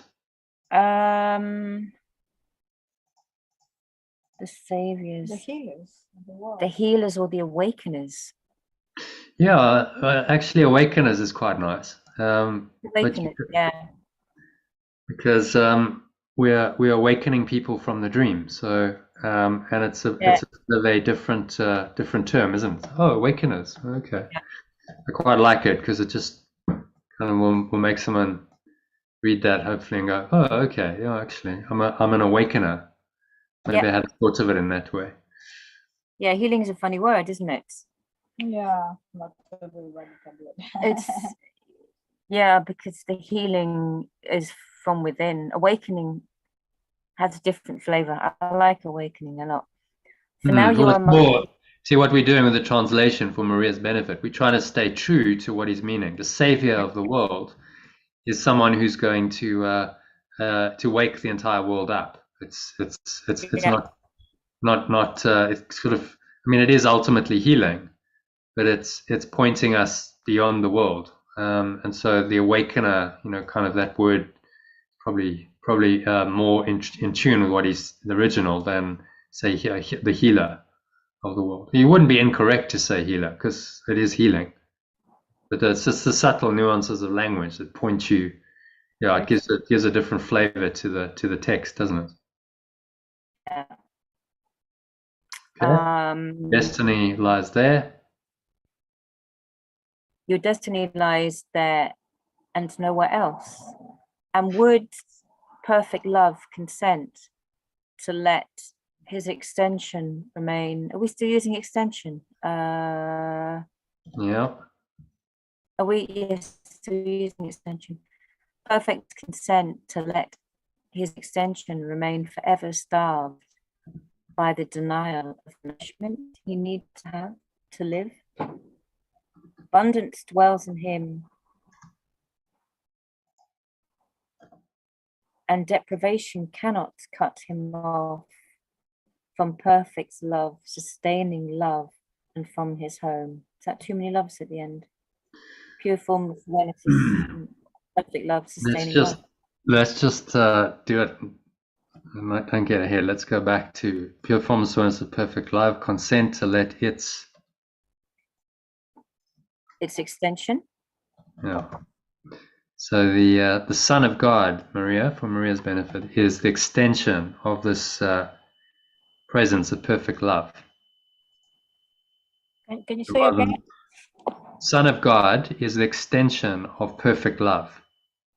So this presence, God, we call pure formless awareness of perfect love. The Son of God, as Yeshua calls it in the Course, we translate as the extension of that presence. Yeah. Because we are the natural extension of the source. So that's why the language all fits together quite nicely. You know, we're actually, I like it because I always thought, why was Jesus called the Son of God? Mm-hmm. Because if Jesus was the Son of God, then I am the daughter of God, and Jesus is my brother. Yeah. He wasn't the only Son of God. No, this was a misconception. So it was a bit unfair. It always felt to me a bit unfair. Yeah. Is that you, Iona? Yeah. So we also try and remove the gender. The son, daughter. We're all extensions of love. Male, female doesn't really matter. Because that's part of the illusion. Duality is male, female. Yeah. We're all the extensions of that loving presence, and we all, because we're all the extensions of the same source, we must be equal. We must be the same. Yeah. So the language then, speaks to the underlying truth of unity and equality, rather than any kind of difference and separation related to gender or related to a false idea there's only one Son of God. I mean, this is the traditional Christians will say there's only one Son. He was called Jesus Christ, and he came to save us from our sins, and the rest of us are somehow not sons of God, which is bizarre. So I'm not sure what we are then in their conception, if we're not sons of God. But apparently there's only one Son, and he was very special, and we're somehow inferior to that. It doesn't really make sense, does it? So, well, Jesus does say somewhere that we cannot do what he did. He does say that, but he says that somewhere in the Bible. Read He does, yeah. You shall do these things and even greater things than I have done. So, his teaching was, we're all one, and you are exactly the same as I am. He never made himself into some kind of exclusive son of God. He never said, I'm the only son of God, and you need to worship me because, only I have this. And no, he didn't say that at all. That was people's misinterpretation of him. I think he didn't he didn't encourage that at all. But his disciples understood it in a certain way based on their own understanding. They didn't fully understand what he understood. Yeah. So, and then that those misunderstandings and misperceptions became entrenched in the Christian religion from the start. So here we have it, directly from the horse's mouth, from the master himself, and he's just teaching us his direct thought system through this course, which is quite extraordinary, really. You think, we're learning directly from possibly the greatest spiritual master who's ever lived, and he's written a book, and it's in a course, and we're lucky enough to be able to read its words and study it and benefit from it. And this has never happened in history before, up until this 60 years ago, when the course came into existence, or 50 years ago only, really. The course is only 50 years old in published form, in a couple of years' time. It was published in 1976, I believe. So in 2026, that'll be 50 years. So it's very young. We're very lucky to have this amazing teaching. Yeah, and so in some ways, luckier than we would have been if we'd lived with Jesus and been one of his disciples, because they didn't have this teaching. Wasn't that clear to them. They only had his words and his presence and his example, but they misunderstood a lot. So I go back to the text. So I actually can't see what's beneath it. That's that. Yeah, thank you. Would pure formless awareness of perfect love consent to let its extension remain forever starved by the denial of the nourishment he needs to live? So we'll change that to its. Oh yeah, its extension, its denial. The extension capital, that's why it's capital. Yeah. And we remove the gender. It's an it rather than a him or her. Starved by its denial of the nourishment it needs to live.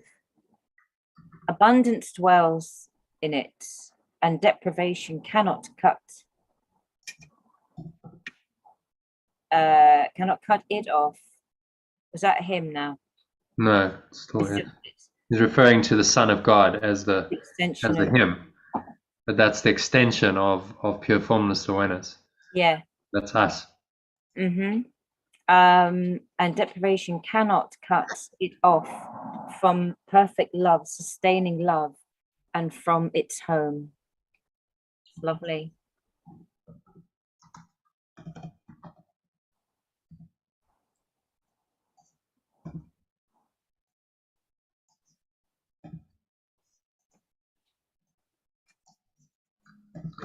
And then home should maybe be with a capital. Oh yeah, yeah. About heaven. Yeah. Yeah. Okay. So read that from the top. Make sure you're happy with it, and give us a little summary. Now is all doubting past. The journeys. Oh, my eyes have gone really squiffy. The light. Yeah. Now is all doubting past. The journey's end made certain, and awakening given you. Now is your true self's power in your mind to heal as you are healed. For now you are amongst the awakeners of the world. Your destiny lies there and nowhere else. Would pure formless awareness of perfect love consent to let its extension remain forever starved by its denial of the nourishment it needs to live. Abundance dwells in it, and deprivation cannot cut it off from perfect love, sustaining love, and from its home. So it's really beautiful because, you know, it's the step through the portal. The doubting is past, and pure formless awareness has been integrated. And in the way that you were healed by pure formless awareness, so you become an awakener. You just were healed, so you become, as you were healed, so you become an awakener. And, you know, he's saying really, you know, why would pure formless awareness want to take you away from that, you know, or remove you from that, or, you know, it's you can trust that you'll be nourished in the place once you step through. And it's the place of abundance and bounty, and he really just keeps reiterating that deprivation, or you know, that one cannot be abandoned in that place or deprived. That it is a sustaining love, so the word sustaining and home and love, perfect love together. It's your home with the itness. Your home with the mother, the father, The isness. Yeah. the isness. And there's a message there for you. Did you see it? For me. Yeah. Oh, Read it again. okay. Now, what you were saying yesterday. oh, what was I saying yesterday? Oh, okay. Now is all doubt and past, the journey's end made certain. The journey's end made certain, an awakening given you. Now is your true self's power in your, does that say friend? In your mind. Yeah. Your true self's power in your mind. You can trust your mind to heal as you were healed. For now, you are amongst the awakeners of the world. Ha! Now you're amongst the awakeners of the world. Your destiny lies here and nowhere else. It says your destiny lies there. I quite like your destiny lies here, but never mind. Your destiny. Yeah, well, there's the message, isn't it? Your destiny lies there And nowhere else. and nowhere else. Because you were saying, well, what should I be doing? What's my purpose? Yeah. Your destiny lies in, yes. Yeah. So what is going to awaken the world? That's the question. Yeah. We know, of course, in Miracles, this is the answer. It's going to awaken people. Yeah, that where you were healed, however you recognize you were healed, is your medicine for the world.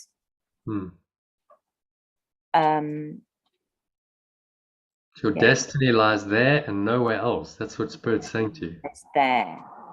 Your destiny lies there. How exactly that looks, you're not sure. But I think you can be certain that the process is unfolding. The process is unfolding. So the there is wherever your mind is being healed. So wherever you are guided to go. Wherever you're guided to That's go. where your destiny is. Yeah. Guidance will. Which is exactly what you've done, Maria. You got guided to come to Findorn anyway. Yeah. Even though your course or workshop or whatever it was cancelled. So many obstacles. And then you find yourself here. So this is how it works. I have never trusted this message or feeling coming from somewhere. I have always decided, no, I'm going to do it this way. Okay, they cancel. Okay, give me my money back. I'm going somewhere. No, I've never done this before. It's absolutely amazing. Yeah. So you went out of your normal pattern You Yeah, open up to spirit. You said, I'm just going to let go, yeah. go with the flow for 3 weeks. And then, you find yourself sitting here talking to But actually, all this, and what you are doing, which I never heard of you before, yeah. and what you are doing, and the invitation to come here by Yona, Mm. I was expecting to read and study the course in the traditional way, the other way, the normal, the other way. So Yeah. actually, and again, another amazing surprise, shocking surprise that we are changing some words, very important words. Yeah. And of course, my first reaction was, wait, what are we doing? Yeah. Careful, be careful, don't mess up with these things. Yeah. But then I found, as I said, that it was lifting Yes. some pressures from me, some guilt, some pressures more than guilt. Some oh, you have to do it this way, you have to do it this way, and so yes, even this is another big surprise that I never expected. Yeah. Yeah. Amazing. Yeah. Yeah. So that's how it goes. You have the experience and you go, oh, okay. So that's why it works. And the reason why we've continued with the translation is because it works. Yeah. I wouldn't do it. I mean, there's a lot of work to go to translate the entire Course in Miracles. The only reason we're doing it is because it actually benefits people. Otherwise, there would be no point. Yeah. The original, if the original was, was as helpful, you'd go, okay, just stick with the original. It's perfect as it is. But the message, I mean, is a masterpiece. I'm not in any way denying the mastery of A Course in Miracles and Yeshua as its author and what people like Helen Schuckman and Bill Thetford and Ken Wapnick did. I mean, but that was their task, you see. Now we have our task. Things that the truth, although the truth is eternal, it's always been there. In every generation's task is to take that truth and do something with it in that time and in that place. So that's what I felt the call to do. And the people who've joined on that kind of mission obviously feel the call too. And then in that process, we awaken ourselves and we help others to awaken. And that's our part. So the truth becomes the living truth. It's called the living God. And it's not some dead truth stuck in the past 2,000 years ago. I think that the danger with the church is like, oh, well, Jesus had it all and he had his disciples and that was amazing in that time, but that was 2,000 years ago. And that's not how it is today. And we're sort of like almost trying to get a little bit of nourishment from that distant past. But actually it needs to become the living truth for us now. And so this process of working with the Course and translating it, I think is part of that process. Right now you translate, we're doing it real time, and you get the experience of a lifting. And then there's, actually, I'm getting the experience right now of the living truth coming into my mind and opening my mind to the truth. And it's beautiful. It is actually. Yeah. I am very new to this, so I how do I keep in contact with you 3, 4, 1, 2, 3? I will. You have I gave you Jono's contacts. The link to a website, or? So you give your details to Jono, and he can be in direct contact with you so that you can come on to the sessions whenever you want. Yeah, and Zoom. This is Zoom, no? Yes. Yeah, Zoom. So the way the program works, as I said, it's a 1-year program where we work through the entire course. So the text, the workbook, the manual for teachers, all the supplements, systematically and progressively, day by day. So every day we do a lesson. Every day we do a section of the text. And that is done in live sessions. So there's 8 live sessions a week, which you can join. And then you get an email every day, which you've seen. So it's comprehensive email with your mind training material for the day.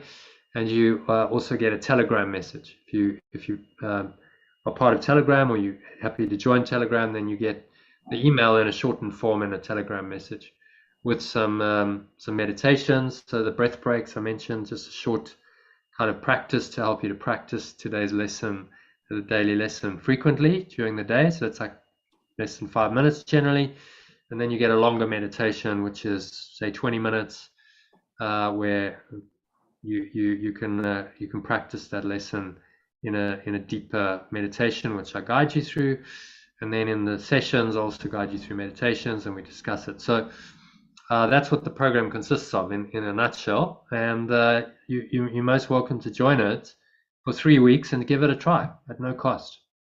Okay, so I will send you an email or whatever. So that you Well, send me the concept. what I suggest is just post your details in the chat. If you put your email address and your mobile number in there, Yeah, and then I can. I don't. I don't know how to use Zoom. I don't know what you mean poster. Where? I cannot do it. I don't know where to do it. You don't know how to use Zoom. I have used Zoom for yoga when I couldn't do it in person, but of course I didn't have to answer anything and I didn't have to type anything. We just did yoga. Yeah. Well, it's fine. You'll get the hang of it. So, have you got a laptop with you? Yeah, no, I only brought my telephone. That's the problem. I only Fine. brought the telephone with me. Yeah. So Okay, that's fine. You can access it through your phone. So you would just tap the link and. I will send you an email. Okay, here's your email. I will send you an email. Right. And I have the link to the Zoom. Yeah. Okay. I'm okay. It's here. Yeah. Okay. So send me your email address and send me your mobile number. Yeah. Are you part of Telegram? No. You're not part of Telegram. So what I'd suggest is you join Telegram. I'll send you the link so that you can get Telegram on your phone, and then you'll get daily Telegram messages from me, which have all the mind training material. It has your breath breaks and your meditations. It has information about the live sessions. I'll just show you quickly. So there's the desktop app for Telegram, so you can see this is the kind of thing I send out. So this was today's message. You then have the quote, you have the message. So this is the same message as in the email. You have the link to the recording, and then you've got the lesson with a link to the full lesson if you want to read it, with a longer meditation for longer practice of it, and then a short meditation for shorter practice. So in the lessons, Yeshua was saying do generally a couple of times of longer practice where it's maybe at least 5 minutes or longer, and then the shorter practice periods are there to help you to top yourself up during the day, so that you've got 2 recordings you can use for that day for that lesson, and every day you get a new recordings. Telegram is like WhatsApp, no? It is, yeah, but I use it because it's better than WhatsApp for this kind of messaging. Has some functionality WhatsApp doesn't have, and you don't have to download anything. You stream it. It's held on the server, and you just pull it. You stream it from the server. With WhatsApp, what happens is all this material goes onto people's phones, and then their phone gets full, and they then have to spend time deleting material and stuff. So so download it. Yeah, Telegram is really a useful app. Okay. Are we having another lesson tomorrow? Yeah, so every day there's another lesson. Yeah, correct. What time? It's always the same time. What time? Yes, so at 12:30 UK time we start, and then in the tomorrow evening, what are we today? We're Wednesday. Wednesday. So tomorrow there's also an evening session. I do 3 evening sessions and 5 day sessions during the week. So tomorrow evening at 7:30 p.m. there's going to be an evening session where we do the text for the day, the text of from the Course in Miracles text. Yeah. So 12:30 Monday to Friday, and Tuesday, Thursday, and Sunday at at 7:30 or sometimes 8:30, just depending on whether I have family commitments or not. Sometimes it's a bit later, 8:30. But if you on the Telegram group and you're getting the emails, then I will let you know what the schedule is for that day. So you just read and it'll tell you what the time is. So that here, for instance, I've said the time is. Okay, good. Yeah. Good, So, good. I think Yona probably needs to take me back to the park now. Not Yona? I think she's doing some cooking. Yona, Yeah. it's time for me to go. You Yeah, can take me. Yeah.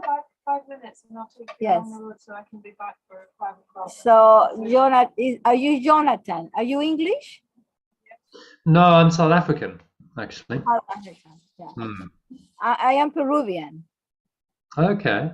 but I live in Portugal. In I live in Portugal. Portugal. Okay. Very nice. Well, it's been very nice to meet you. And yes, so if you're up for it, I'll sign you up to the 3-week free trial and just dive in for the next 3 weeks Yeah. and see how you go. And in a couple of weeks, I'll be in Findhorn giving a talk, so I'll meet you Well, then. then we'll meet because I will be here. Yes. Yeah. You're going to be in Cluny. We're doing a talk at the Sunshine Room, which is in the park. In the park. Oh, okay, that's great. On Thursday, the 4th. Yeah. And then another one on the Friday out at a place called Markasi, which is about 7 miles out of Findhorn. So there's 2 opportunities. You can join both of them. Yeah. And then, yes, we're actually going to be running a retreat in September in Findhorn. So that might be something you're interested in attending. Who knows? Yes, we'll see. We'll see. Yeah, we'll see. Okay. Exactly.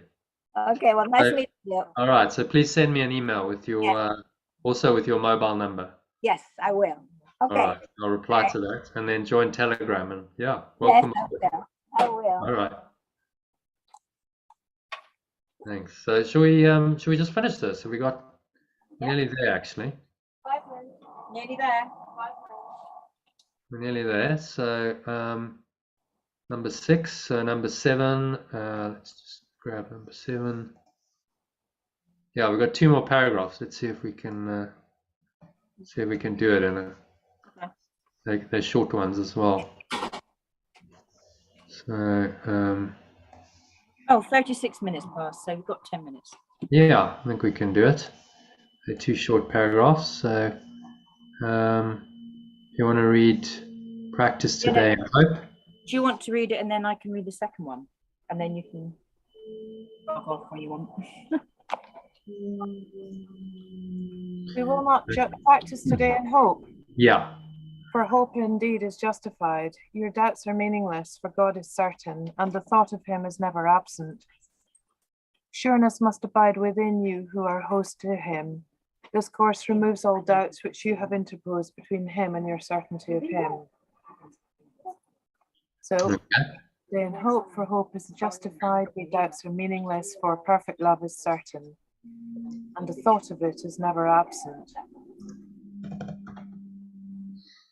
For pure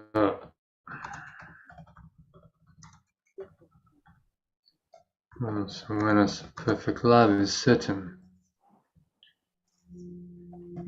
And the thought of it is never absent. Sureness must abide within you who are host to it. This course removes all doubts which you have interposed between it and your certainty. Within, we've got lots of its. This is like 1, 2, 3, 4, 4 its. Perfect. Well, shall we put in another main event? Yeah. Your formless awareness of perfect love and your certainty of it. Yeah. So it's always there. The thought, if the presence is there, that's your underlying awareness. And the thought of it must always be there. But the problem is we've disconnected from it. We've denied its presence. And so now we seem to have denied the thought of it. Yes. And so, as part of this process, we have to accept it back. Say, okay, yes, it is actually there. I accept that this pure formless awareness of perfect love is there, and that opens your mind to the experience of it. Yeah. As you say. This is what's happening. It's an iterative process. The more you open to it and you say, I accept that it's there, the more it reveals itself to you, the more certainty you have.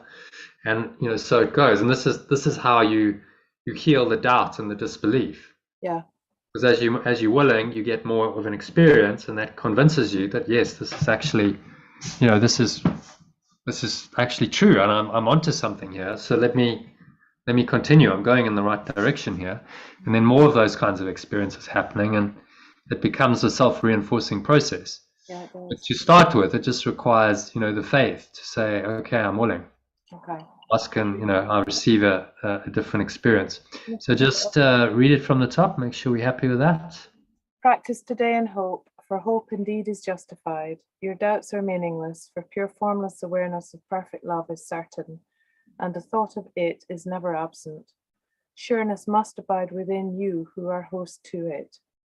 This course removes all doubts which you have interposed between pure formless awareness of perfect love and your certainty of it. Yeah. Yeah. Nice. Removing the blocks. Hmm. Great. Okay. All right. And then the last one. Okay. Right, Lucy, over to you. Okay.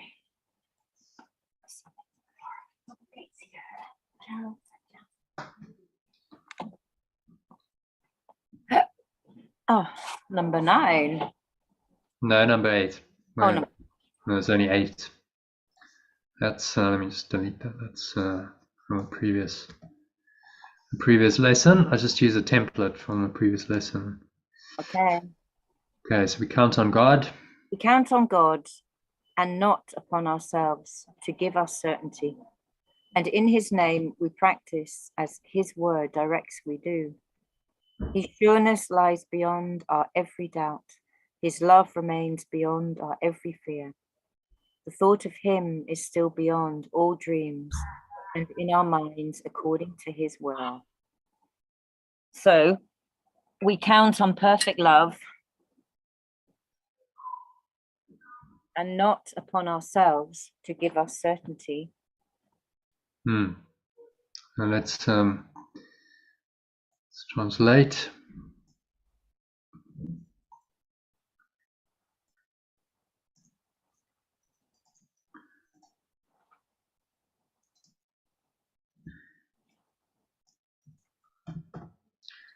And in its name.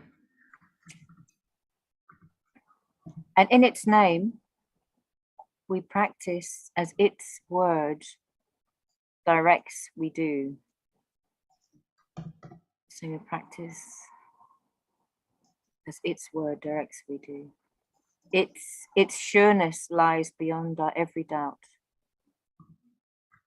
Its love remains beyond our every fear.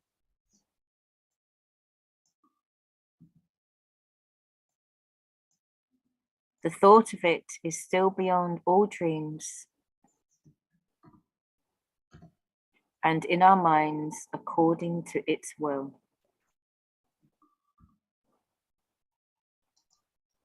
Now. So we've stepped through the portal, we've taken in the will of pure formless awareness, of perfect love, and we can trust in it, we can give ourselves to it, to its names, to the practices we apply to our minds, to being sure of it beyond our doubts. Because its love can counter our fears, or remain beyond our every fear. So it's choosing love over fear. The thought of it is still beyond all dreams and our minds according to its will. The thought of it is still beyond all dreams. So whatever dreams our mind can make up, pure formless awareness is, we don't even need to worry about our dreams. Pure formless awareness is just running the show, basically. It's still there. It's the underlying presence. It's always been there. Just trying to speak to you. Yeah. Pull you through the dream and say, remember, wake up. Remember me. Remember that there's another way, that this world Yeah. is not real. That there is salvation. There is a place where you can find complete peace and happiness and freedom. And follow my guidance, and I'll show you.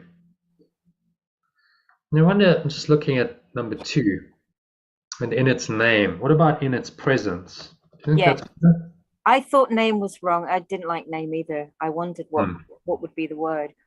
in its presence? In its presence. Oh, You practice as its yeah. message instead of word, as its message, because that's really what the word is. As its word directs, we do. Yeah.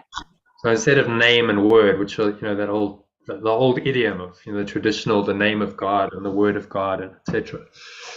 Yeah. In its presence, we practice as its message directs, we do. Yeah. I love that. Yeah. That's really good. Yeah. And then you see just to reiterate, is Maria still there? She left. No, gone. Yeah. It was kind of interesting observing that, because actually she had some resistance, and then it's like, oh, actually, but if I do this, I do experience the feeling. I experience the benefit. And then there's a convincer. Oh, she's like, oh, actually, yes, I get it now, because I had the experience. So it makes sense what you're doing. Definitely. Because it gave me that experience, which I wouldn't have had if we'd stuck with the traditional. So,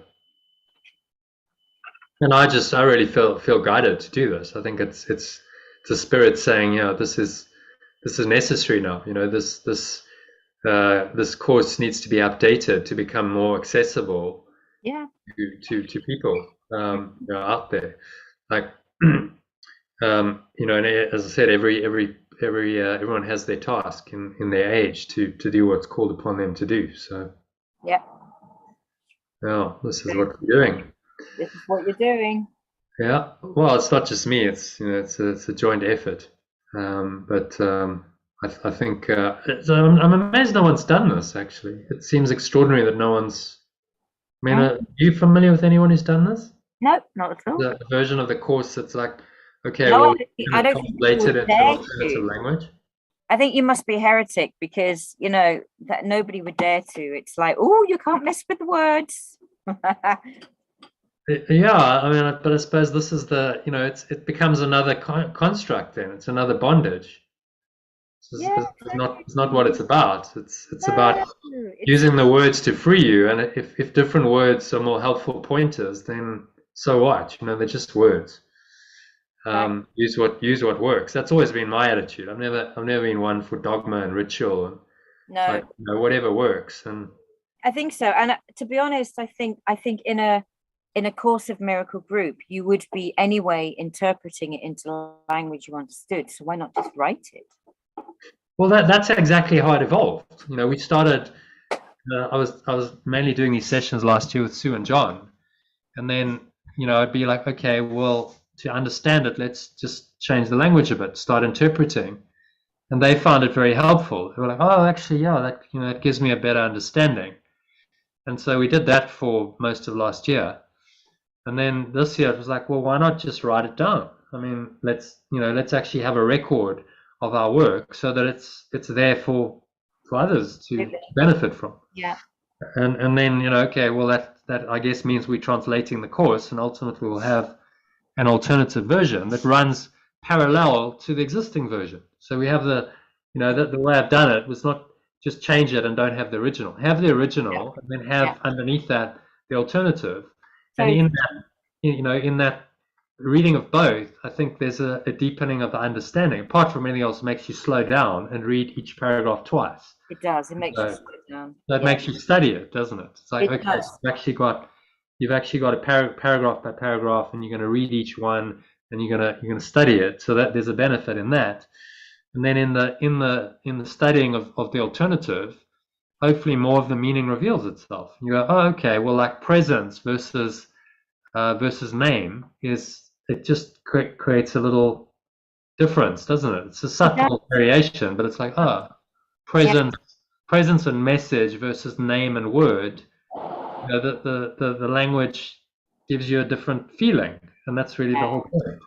So and then you put it all together and you read the alternative, and it actually gives you quite a different feeling from the original lesson if you read the alternative lesson.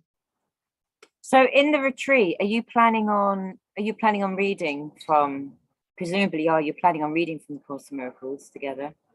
Or is it all going to be the Art of Letting Go material that you developed? We'll do some reading from the text, not to the extent we do it here. We'll just maybe read like have one little session a day. I haven't actually fully designed the program yet, so once we've got some bookings, then we probably need to sit down and workshop it and go, okay, so let's spend, the three of us, okay, let's spend an afternoon, okay, so let's construct this, what needs to go in here. There's a lot that needs to happen, so I'm aware of the of the time constraint, but I do want to incorporate. I want to give them a taste of the program in the retreat, obviously, so that they could get a feel like, okay, so this is what actually I could do every day, just online, not in the physical. Yes.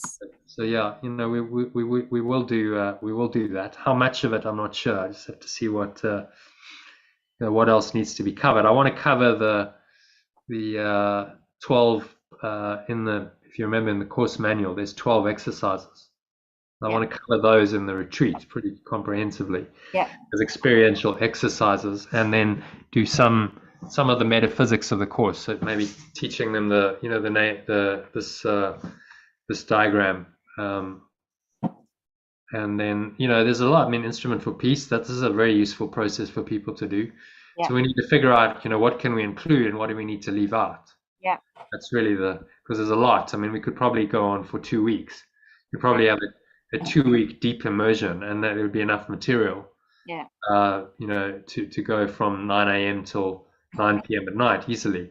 But we need to work out what's important and what's not. So maybe this is a central teaching, but mainly experiential. I want to make it really so people have the experience of a shift, and then afterwards in the program they can then go, okay, let's start the practice of reading the course and really really going through that in this kind of detail. That would be the if they want to carry on with the program. So yeah, I mean, we got to design this really. Since functional design, what's going to be the best way of designing a retreat to give people an optimal experience of transformation in that 5 days. That's really the intention. Give them a transformational experience, and then after that, the more like, okay, let's start working through the specifics of the lessons and stuff that can then follow on. But I want to use the time, because it's such precious time together, to facilitate the maximum transformation possible. Of course, yeah. For them. So beautiful. Yeah, it's going to be good. So where are we? Both Iona and I are busy at 5. We have to get onto something at 5. Okay. So why don't we, do you want to reconvene tonight? We could do a bit of text if you want, and we can also do the we can also look at the actual promotional material for the retreat. I think that's okay. I'll check there's nothing pressing. And okay. So join at 7:30 if you can. 7:30. Yeah. Perfect. All right. Okay. See you later. Tea time. Bye. Namaste. Namaste.